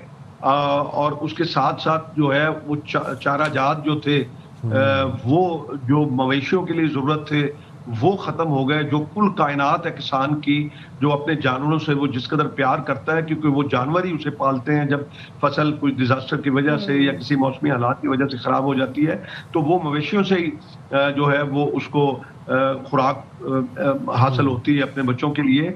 फिर आप कॉटन को ले लें कि कॉटन जो है वैसे गिरावट का शिकार थी। मैं ये कहता हूँ कि हुकूमतों को इस बात का एहसास नहीं है कि कॉटन आप 300% आप बाहर से मंगवा रहे हैं। आपके यहाँ पे अगर आप इंसेंटिव दें किसान को, तो कॉटन आपकी यहाँ पे जो है हो जाए। आप, मैं 2022 का इसलिए हवाला दे रहा हूँ, उस वक्त फसलों के रेट अच्छे मिले थे किसान को। किसान के साथ हुकूमत ने कोई अच्छा सलूक नहीं किया था, और ना अब तवक्को है। मैं आपको, ये मेरा प्रोग्राम रिकॉर्ड पे रख लीजिएगा, ये आएंगे, ये ऐसे नमैशी तौर पर आए। देखें, सारा सर्वे जो तमाम मसाइल आप बता रहे हैं, आप क्या समझते हैं हंगामी बुनियादों पर इनका हल क्या है? क्या किया जाना चाहिए कि इस से निपटा जाए? शॉर्ट टर्म प्लान बताइएगा महमूद साहब। हाँ, शॉर्टली ये है कि फिलफौर जो है वो जरिए इमरजेंसी नाफिज की जाए, और उससे आप जितनी आपने ये स्कीमों के अनाउंस किए हैं, जो ट्रैक्टर स्कीम है या सुपर सीडर है या किसान, वो सब खत्म कर दी जाए। आप जो अपने जो बजट है उसको कट लगाएं, जो तरक्याती कामों का बजट है उसको कट लगाएं। आप किसान को खड़ा करें, वरना आप तैयार हो जाए ग़िज़ाई बहरान के लिए। मैं आपको बता रहा हूं, आप इस वक्त किसान की मदद कीजिए। आप किसान के बिजली के बिल, मैं वैस लगारी से गुजारिश करता हूं कि आप खुदा के लिए ये जुल्म मत कीजिएगा। जिनके घर उजड़ गए, माल उजड़ गए, अमवात हो गई, और आप अपनी तनख्वाहों में इजाफा करते हैं, आप अपनी गाड़ियां नई खरीद करते हैं, आप अपने लिए तैयारे नई खरीद करते हैं। क्या किसान का ये हक नहीं है उनका अबियाना माफ किया जाए? जो है सैलाब के मुतासरीन है, आप उनके जो जरी इनकम टैक्स है वो खत्म किया जाए। आप उनको चारा फराहम करें। आपका लाइफ स्टॉक ही था जो इस साल जिसने जो है वो ग्रोथ आपको दी एग्रीकल्चर के अंदर। आपने बाकी तो अपने गंदम में वैसे किसान को तबाह कर दिया। आज आपके कराची के अंदर जो है वो इतना रेट पड़ गया, आपका मीडिया उसको कोट कर रहा था। तो मैं ये बात अब कर रहा हूं कि कम अज कम जो है वो हुकूमत को अब नुमाइशी काम नहीं करने चाहिए। हुकूमत को चाहिए कि वो अपना जो है हकीकी महीनों के अंदर किसानों को जो है वो रिलीफ फराहम करें, किसानों से कोई बिजली के बिल न ले, किसानों की जो किसानों के लिए भरपूर इमदाद होनी चाहिए, भरपूर सपोर्ट करना चाहिए किसानों को। बहुत शुक्रिया महमूद साहब, आपने बाखबर सवेरा के लिए वकार, उनका भी ये कहना था और हमारा भी ये कहना है कि किसानों की मदद की जानी चाहिए, क्योंकि अब किसानों का बड़ा नुकसान हुआ है। एंड देन अगेन पूरे पंजाब में बहुत से मुतासरीन है, और आप ये देखें कि 4 लाख से ज़्यादा मुतासरीन है, और अक्सरियत जो है उनका जो लाइफ लाइन है ना, वो खेती बाड़ी है, वो ज़रई है, वो लाइफ स्टॉक है, जिसका हम देख रहे हैं कि माल मवेशी फसलों का बेहद नुकसान हुआ है। तो हम जाएंगे छोटी सी ब्रेक पे, हाजिर होंगे ब्रेक के बाद। यूज़ रहते हैं विद अस।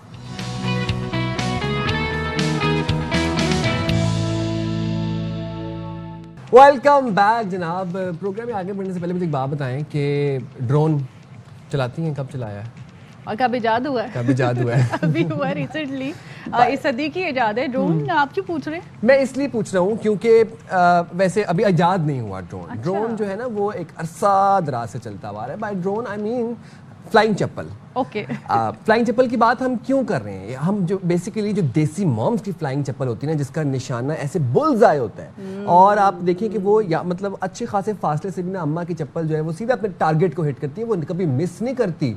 अगर 4 बहन भाई है ना तो जिसको वो मतलूब है वो उसी को जाके टारगेट है उसी पे लगेगी। अम्मी चप्पल ड्रोन। एग्जैक्टली। अब आपको ये बता रहे हैं कि हम क्यों आते साथ ही हम चप्पल की बात करें, थोड़ी लाइटर नोट पे आपके लिए एक लाइटर स्टोरी लेके आए हैं। अब हुआ क्या कि बेसिकली हमारे मुआशरे में वैसे ना चप्पल को ना थोड़ा ज़रा उससे ज़रा थोड़े सुपरस्टिशंस भी मुंसलिक है ना। चप्पल कहीं उल्टी पड़ी होती है हम उसको सीधी कर देते हैं, फिर हमने बचपन से चप्पल खाते खाते हम बड़े भी हो जाते हैं, तो एक ताल्लुक है हमारा चप्पल के साथ। तो किसी की तरफ उसका रुख नहीं करते।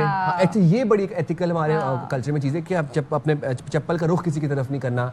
लेकिन अब हुआ क्या कि जापान में चप्पल फेंकने का दिलचस्प मुकाबला हुआ।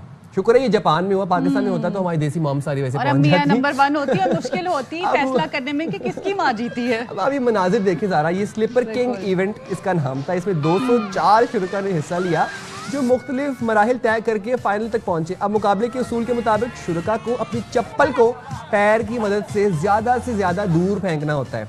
सबसे दूर चप्पल फेंकने वाले शुरका को मुख्तलिफ इनामात दिए जाते हैं। तो मुकाबले के फातेह ने अपनी चप्पल 71 फुट दूर फेंककर सबको हैरान कर दिया। और जापान में इवेंट गुज़िश्ता 18 बरसों से हर साल मुनक्किद किया जा रहा है। मतलब मैं तो शुरका पे हैरान हूँ कि जो चप्पल थ्रोइंग इवेंट के अंदर हिस्सा ले रहे हैं।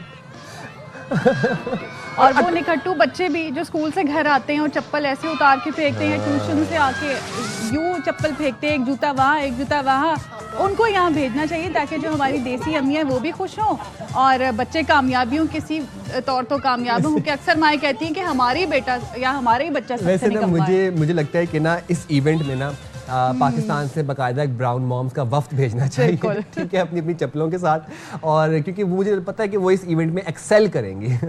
बिल्कुल। अब थोड़े खेल के मैदान से बात कर लेते हैं। और सेमिल की T20 सीरीज जारी है और इसके चौथे मैच में अफगानिस्तान ने पाकिस्तान को 18 रन से शिकस्त दी। बड़े अच्छे मैचेस हो रहे हैं और क्योंकि अफगानिस्तान की टीम भी काफ़ी अच्छी है, काफ़ी तगड़ी टीम है। और पहले मैच में पाकिस्तान ने शिकस्त दी थी, अब अफगानिस्तान ने पाकिस्तान को शिकस्त दी है। टॉस जीता अफगानिस्तान ने, टॉस जीतकर बैटिंग का फैसला किया और मुकर्ररा 20 ओवर्स में 5 विकेट के नुकसान पर 169 रन अफगानिस्तान ने बनाए थे।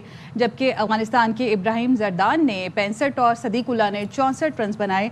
और फहीम अशरफ की बात की जाए तो उन्होंने 4 खिलाड़ियों को आउट किया। साइम अयूब ने 4 ओवर्स में 18 रन देकर 1 विकेट हासिल की। तो ओवरऑल पाकिस्तान अफगानिस्तान दोनों की परफॉर्मेंस बड़ी अच्छी जा रही है इस सीरीज में। पाकिस्तान की परफॉर्मेंस पहले 2 मैचों में तो आउटस्टैंडिंग थी। हम तो बड़ी उम्मीदें बांध के बैठे हुए थे। कल के मैच से भी टू बी ऑनेस्ट मुझे बड़ी उम्मीदें थी। पहले आपने अफगानिस्तान को हराया, फिर यूएई को हराया। अच्छा, द पॉइंट इज कि अब कोई टीम छोटी बड़ी नहीं है, हर टीम स्ट्राइव कर रही है, हर टीम अपना एक बेहतर से बेहतरी की तरफ जाए। तो हम किसी टीम को अंडर एस्टिमेट नहीं करते।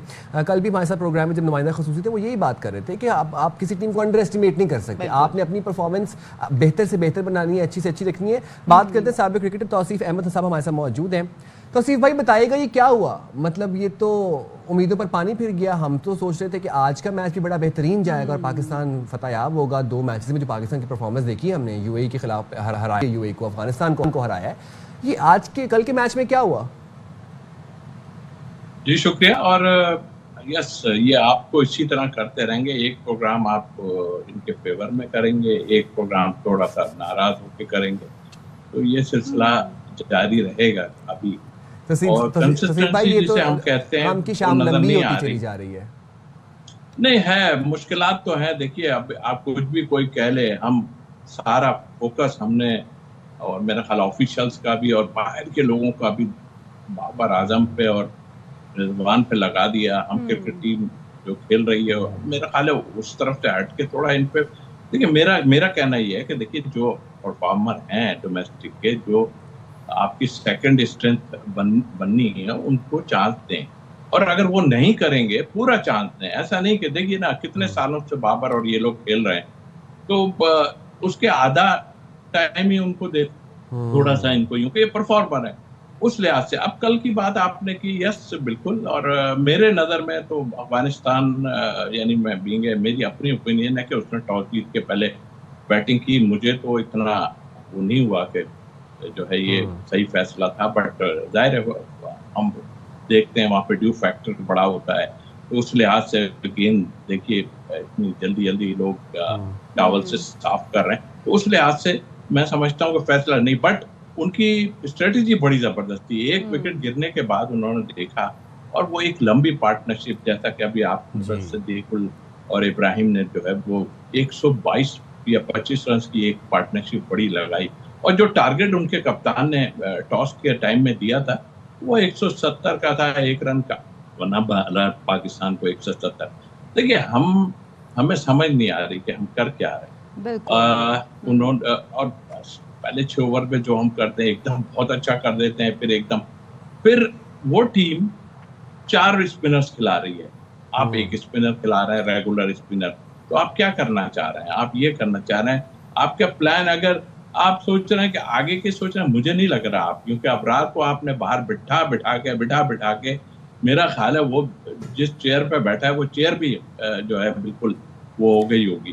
तो अब इसको तो कुछ देखें कि करना क्या है आप। या तो मुझे लग रहा है साइम अय्यूब को ये मेन बॉलर बना के लाना चाह रहे हैं, बहुत अच्छी बॉलिंग की, अच्छी बात है, मगर अब जो रेगुलर बॉलर होता है उसको आप कैसे वो, लेकिन या तो फिर एक आपको टिकट लग क्या रहा है, गलतियां कहाँ हुई? अफगानिस्तान 170 का टारगेट, पाकिस्तानी बॉलर्स ने अपने खिलाफ रन ज्यादा करवा लिए या बैटर्स नाकाम रहे, टारगेट को पूरा नहीं कर सके, हुआ क्या कल? देखिए रन्स बन सकते थे, ये रन्स देखिए 18 रन एंड में, आप 18 आ गए ना, जब हालांकि उनकी रऊफ की हमें बॉलिंग की जरूरत है, उन्होंने बैटिंग करके हमें कुछ इज्जत दिलवा दी, लेकिन हमारी बॉलिंग एक तो बहुत एकदम मार खाती है। खासतौर पर रऊफ की बात करूंगा कि वो देखें जब आते हैं उनको पहले ओवर में 11 और इस तरह करते हैं, कभी अच्छी बॉलिंग कभी नहीं करते हैं। हमें उनकी बॉलिंग की जरूरत है, बैटिंग जाहिर है जिनका काम है वो करें, लेकिन एंड में एक आध प्लेयर कर देता है तो अच्छी बात है। लेकिन गलती यही हुई कि आपको क्या स्ट्रेटेजी दी है, आप देख लें फखर जमान चलाए जा रहे हैं, सेंसिबल क्रिकेट ही नहीं खेलते हैं, क्या करना चाह रहे हैं मुझे समझ नहीं आ रही। भाई थोड़ा सा लंबा चले जाओ, एटलीस्ट 12-13 ओवर तक तो खेल के चले जाओ, तो पता चल जाएगा। वो भी तो खेले ना, वो तो बहुत अटैक करते हैं, छक्कों पे छक, 65-70 छक्के लग गए इस टूर्नामेंट में, तो छक्कों की बारिश हो रही है, आप छक्के मार सकते हो, बट थोड़ा वेट तो कर लो, जबरदस्ती आप जो है उसको चला रहे हो। इसी तरह दूसरे बैट्समैनों को कि मतलब या तो कोच ने ऐसी स्ट्रेटेजी दी है, लेकिन ये बेकार की स्ट्रेटेजी है। आप अगर वहां की सिचुएशन को समझ के आप नहीं खेल सकते तो आप बेकार हैं बिल्कुल। तो मेरा ख्याल है कि यार हर एक मैच में हम आपकी तारीफ शुरू कर देते हैं, जाहिर है, लेकिन मुझे अगले मैच में फिर धड़का रहता है कि यार ये फिर कुछ कर देंगे, और कर दिया। तो इस तरह जाइए कि जो है थोड़ा सा हमें पता तो चले क्या आप प्लान कर रहे हैं, और अबरार को खिलाएं वरना घर भेज दें। तो इब्रार को खिलाएं वरना घर भेज दें। तौसीफ भाई, ये जो नॉन कंसिस्टेंट पैटर्न है ना कि आपने 4 दिन पहले 5 दिन पहले आप एक टीम को हराते हैं और 5 दिन बाद आप उसी से हार जाते हैं। अब देखिए, बनता तो ये है कि आप जब एक दफ़ा विक्टर हो जाते हैं आपका मोरल बहुत हाई होता है, आपको ग्राउंड का पता है, आपको यूएई का ग्राउंड वैसे ही आपको पता है कि हमारे प्लेयर्स के हाथ पे है, कंडीशंस का आपको पता चल जाता है, आपका मोरल बहुत हाई होता है। ये अब हमारे पास ऑप्शन क्या है तौसीफ भाई? हमने तो तजुर्बे भी सारे कर लिए, अब तो बाबर रिजवान को भी नहीं हम खिला रहे, हमें नए टैलेंट को भी मौका दे दिया। What options do we have now? नहीं, ऑप्शन यही है, आप इन्हीं को खिलाएं। ठीक खेल रहे थे, 50-60 रन की पार्टनरशिप ऊपर से मिल रही है। साइम को इनको सोचना पड़ेगा पहले 3-4 बैट्समैनों को कि अगर कुछ सिचुएशन ऐसी होती है थोड़ा सा हम लंबा लेके जाएं, आप इन्हीं से सीख लेना। देखिए ये फॉर्मेट ऐसा है, छोटी बड़ी आपने बिल्कुल ठीक कहा, लेकिन एक टीम का इमेज जो होता है ना वो बड़ा काउंट करता है। अगर आपने तो यूएई के खिलाफ भी आपने उतने रन करा दिए, और वो टीम जो 6 ओवर का हम पावर प्ले की बात करते हैं, 6 ओवर में उन्होंने 50 से ज्यादा दोनों मैचों में बनाए हैं, तो इट मींस कि वो इस हिसाब से खेल रहे हैं। ठीक है, हार गए वो, इसमें भी हार जीत होगी जरूर, क्योंकि शॉर्ट फॉर्मेट है, बट आपकी कोई चीज तो नजर आनी चाहिए। आपने सवाल किया कि क्या होना चाहिए, मेरे हिसाब से अभी यही करें, वरना फिर वही अभी थोड़ी कल वाल में आप कहेंगे यार ले ही आए, आप बाबर को ले आए, इनको ले आए, भाई इनको करके और खत्म कर। एशिया कप में भी खिलाएं कुछ लोगों को यार, ऐसा नहीं है कि नहीं। सही, आपने दुरुस्त कहा, टीमों का इमेज बड़ा मैटर करता है। अफगानिस्तान का इमेज ये है कि बड़ी तगड़ी टीम है, अच्छा खेलती है। पाकिस्तान के लिए अब वैसे इमेज नहीं रहा, उस तरह की बातें लोग नहीं करते जैसे पहले होता था। तो अब ट्राई सीरीज के आइंदा मैचेस के लिए किस तरह से खेलना होगा, क्या तब्दीलियां करनी चाहिए, आपकी नज़र में क्या होना चाहिए? देखिए पहले तो अभी ये मैच आपको है जरा इतना तगड़ा मैच खेलने यूएई के खिलाफ जो आप खेलेंगे कि पता चले कि एक ये, क्योंकि ये नीचे की टीम है, 9 नंबर 10, अफगानिस्तान भी नीचे है मेरे ख्याल 9-10 नंबर पे, आप ऊपर है, तो आप दिखाएं तो कुछ कि आप जो है इस नंबर पे हैं और ये हमारे से हल्की टीम है। क्योंकि खेल में सब कुछ होता है, लेकिन ऐसा भी नहीं होता कि एक टीम जो है वो इतनी अच्छे करते करते आप अपने इनसाइड जो पॉलिटिक्स के अंदर आन के पूरा सत्यानाश कर दें पूरी टीम का, तो ये नहीं होता। मैं तो कहता हूं कि अभी इस बात का फायदा कोई नहीं, इतना बड़ा इवेंट आ रहा है हमारा, उसमें हम जरा तरीके से जाएं, और मुझे ऐसा लग रहा है कि ये लाके ही छोड़ेंगे किसी को, ऐसा फील हो रहा है। ठीक है, बहुत शुक्रिया तौसीफ अहमद साहब, आपने बाख सवेरा के लिए वक्त निकाला। और जनाब अब यही सिचुएशन है, कभी जज्बात लेफ्ट होते हैं, कभी राइट होते हैं। पाकिस्तान क्रिकेट टीम कोई मुसलसल कोई हमें एक सेटिस्फेक्शन नहीं दे पा रही, कोई कंसिस्टेंट सेटिस्फेक्शन नहीं है, बस दिल धड़कता ही रहता है कि पता नहीं अगले मैच में क्या होगा। चलें, जो भी हो मुल्क कौम के लिए बेहतर हो, एंड वी होप कि हमारे जो खिलाड़ी हैं वो अपनी फॉर्म में वापस आ जाएं। बड़ी उम्मीदें सलमान आगा से, खास तौर पर एक बार फिर से जो नाम पाकिस्तान क्रिकेट टीम का रहा है, वो जो मॉडर्न डे क्रिकेट को हम रोते हैं वो देखने को हमें मिल जाए ना प्लीज। अच्छा, आगे बढ़ते हैं और जरा हम सियासी मंजरनामे पे अब नजर डालते हैं। सियासी मैदान में रोज नए महाज खुल रहे हैं। वैसे कल राना सनाउल्लाह साहब मालिक साहब के प्रोग्राम में बैठे हुए थे और वहाँ पर उन्होंने एक बड़ा इंकशाफ किया। उन्होंने मालिक साहब ने सवाल किया तो राना सनाउल्लाह साहब ने जवाब दिया कि जनाब मुल्क में तसलसल का फैसला हो गया और जो भी फैसला होगा वो आईन और कानून के मुताबिक होगा। बड़ा इंपॉर्टेंट उन्होंने बयान दिया, सुनवाते हैं आपको। में अभी बड़ी एक इम्पॉर्टेंट मीटिंग हुई, नवाज शरीफ साहब थे, मियाँ शहबाज शरीफ साहब थे, मरियम बीबी थी, 2 और बहुत अहम शख्सियात थी। वहाँ सुना तसलसल का फैसला हो गया, बस इतना ही पूछना था। 5 साल 10 साल ये कोई बात हुई? चले, वो तो आइन के मुताबिक ही होगा ना, लेकिन हो गया है फैसला। बहरहाल शुक्रिया राणा साहब। ये फैसला आपको ही शक शुबा था हमें तो इसके ऊपर पहले भी कोई हमें जब ऐसा कोई। राणा साहब बहुत शुक्रिया, हमेशा की तरह। तो राना सनाउल्लाह साहब ने जो कहा वो आपने सुना। वज़ीर आला केपी अली अमीन गंडापुर ने नए सूबों और सदारती निज़ाम की भी हिमायत की है और अली अमीन गंडापुर ये कहते हैं कि बानी पीटीआई भी सदारती निज़ाम हुकूमत की हामी है और छोटे सूबे होंगे तो गवर्नेंस बेहतरीन होगी, मुज़ाकरात के लिए रास्ता निकालने के हक में है और बानी सियासतदान है, सियासी क़ुव्वतों से मुज़ाकरात में उन्हें आसानी होगी। जबकि अली अमीन गंडापुर ने मौलाना फजल रहमान पर 26वीं तरमीम की हिमायत के बदले पैसे लेने का इल्ज़ाम भी लगा दिया है।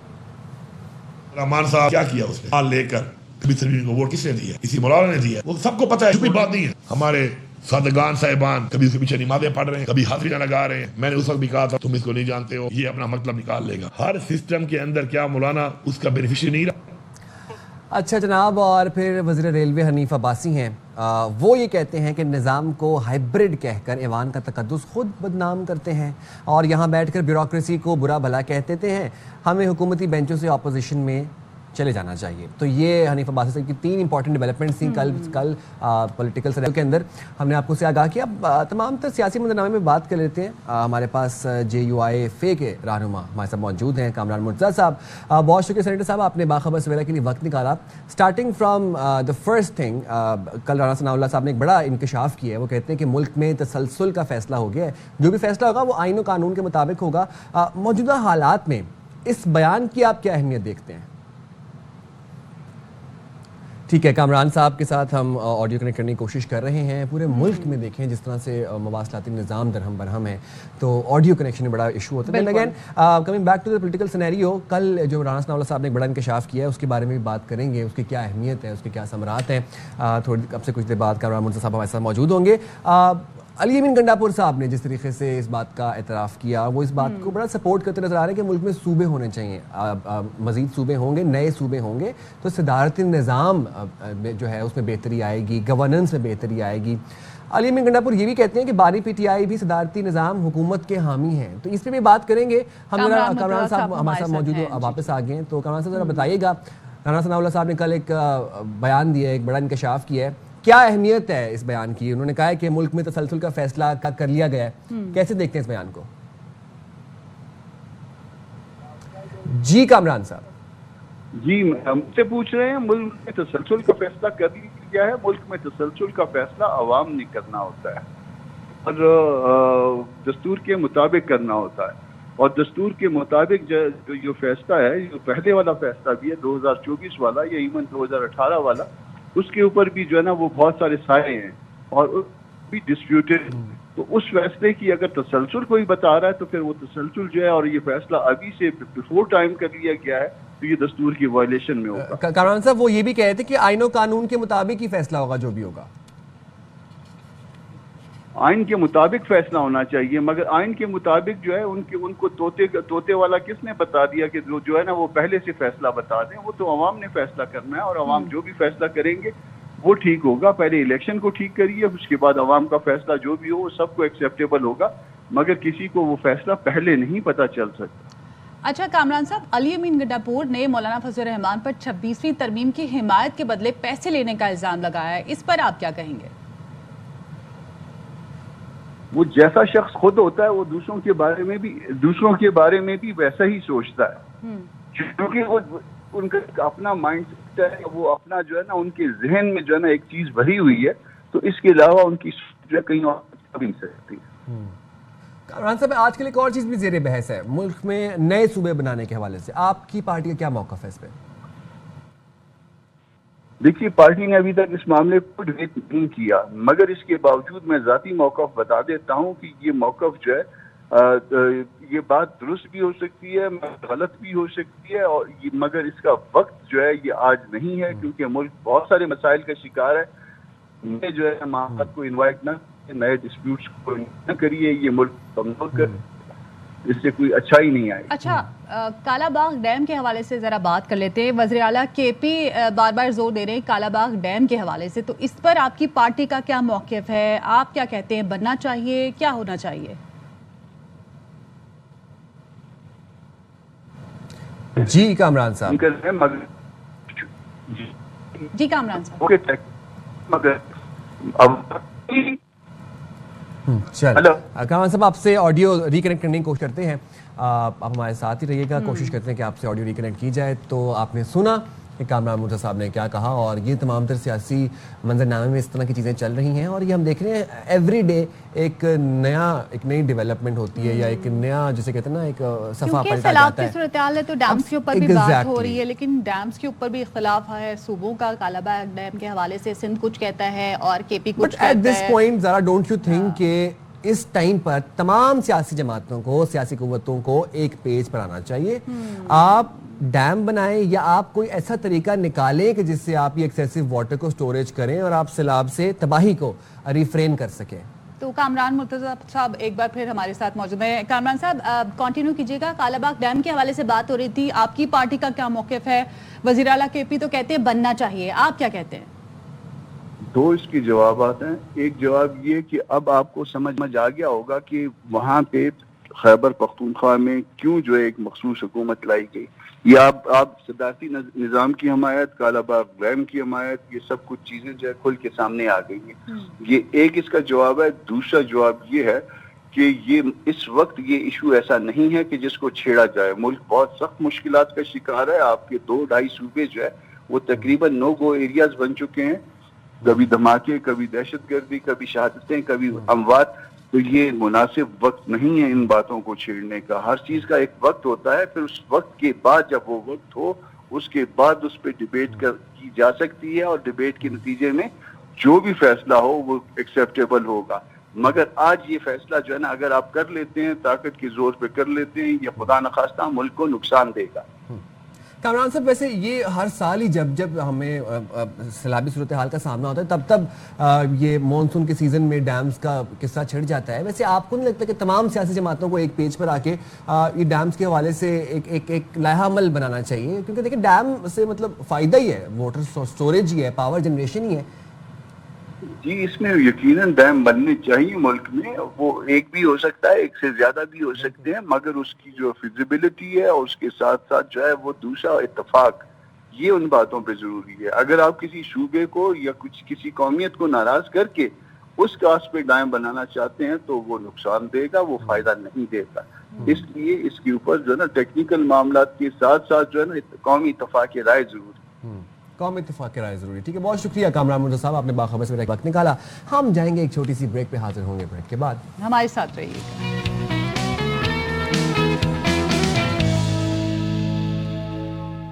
Welcome back. और जनाब, वैसे आपको पता है कि बुरा वक्त बता के नहीं आता, और जब बुरा वक्त आना होता है तो ऊंट पे बैठा बंदा भी जो है वो महफूज नहीं रहता। हमने इस तरह की खबर देखी भारतीय रियासत उत्तर प्रदेश से, जहाँ पे एक बड़ा गैर मामूली वाकया पेश आया। अब हुआ क्या, अच्छा, इस वाकये के चर्चे सोशल मीडिया पर बहुत हैं, आपने शायद आपकी नज़रों से भी गुजरा हो। भारतीय मीडिया के मुताबिक शादी के कुछ अरसे बाद लापता होने वाले शौहर का इंस्टाग्राम के जरिए उसकी बीवी ने पता लगा लिया। जितेंद्र कुमार की 2017 में खातून शैलो के साथ शादी हुई। शादी के कुछ अरसे बाद उनके यहाँ बेटे की पैदाइश हुई। अब जितेंद्र अपनी बीवी से सोने की चेन और इस तरह की लेफ्ट राइट डिमांड्स करता रहा और दीगर सामान का मुतालबा करता रहा। फिर उसने क्या किया कि एक दिन अचानक से वो गायब हो गया। अब जितेंद्र कहाँ पे किसी को नहीं पता। हुआ क्या, फिर अप्रैल 2018 में उसकी गुमशुदगी की रिपोर्ट दर्ज हुई। एक दिन जितेंद्र की बीवी शैलो इंस्टाग्राम इस्तेमाल कर रही थी। उस दौरान उसने एक रील में शौहर को किसी दूसरी औरत के साथ लुधियाना में देख लिया। अब बीवी का दावा है कि जितेंद्र ने दूसरी शादी कर ली है, जिसने उसके खिलाफ FIR दर्ज करवा ली है। तो जनाब, अब उन्होंने अपने हस्बैंड को देखा एक रील के अंदर किसी और खातून के साथ किसी और सिटी के अंदर। सोचें कि अब होगा क्या। तो एक ये चीज़ भी है, जैसे सोशल मीडिया के बड़े फ़ायदे भी हैं तो वहाँ पर काफ़ी नुकसानात भी हैं, और रील्स जो क्रेज़ आजकल लोगों को बहुत ज़्यादा है तो लोग इससे सबक सीखें, इस तरह का नुकसान भी हो सकता है। हाँ जी, तो अब आप जब रील्स बनाते हैं तो आप ज़रा सोच समझ के बनाया करें। जितेंद्र तो गया। यहाँ पर हमारे प्रोग्राम का वक्त पहुँचा अपने ख़ुताम को। मुलाकात होगी आपसे कल 9:03 पर। अपना बहुत ज़्यादा ख्याल रखिए। Stay indoor, stay safe. तब तक के लिए अल्लाह हाफिज़। पाकिस्तान जिंदाबाद। जिंदाबाद।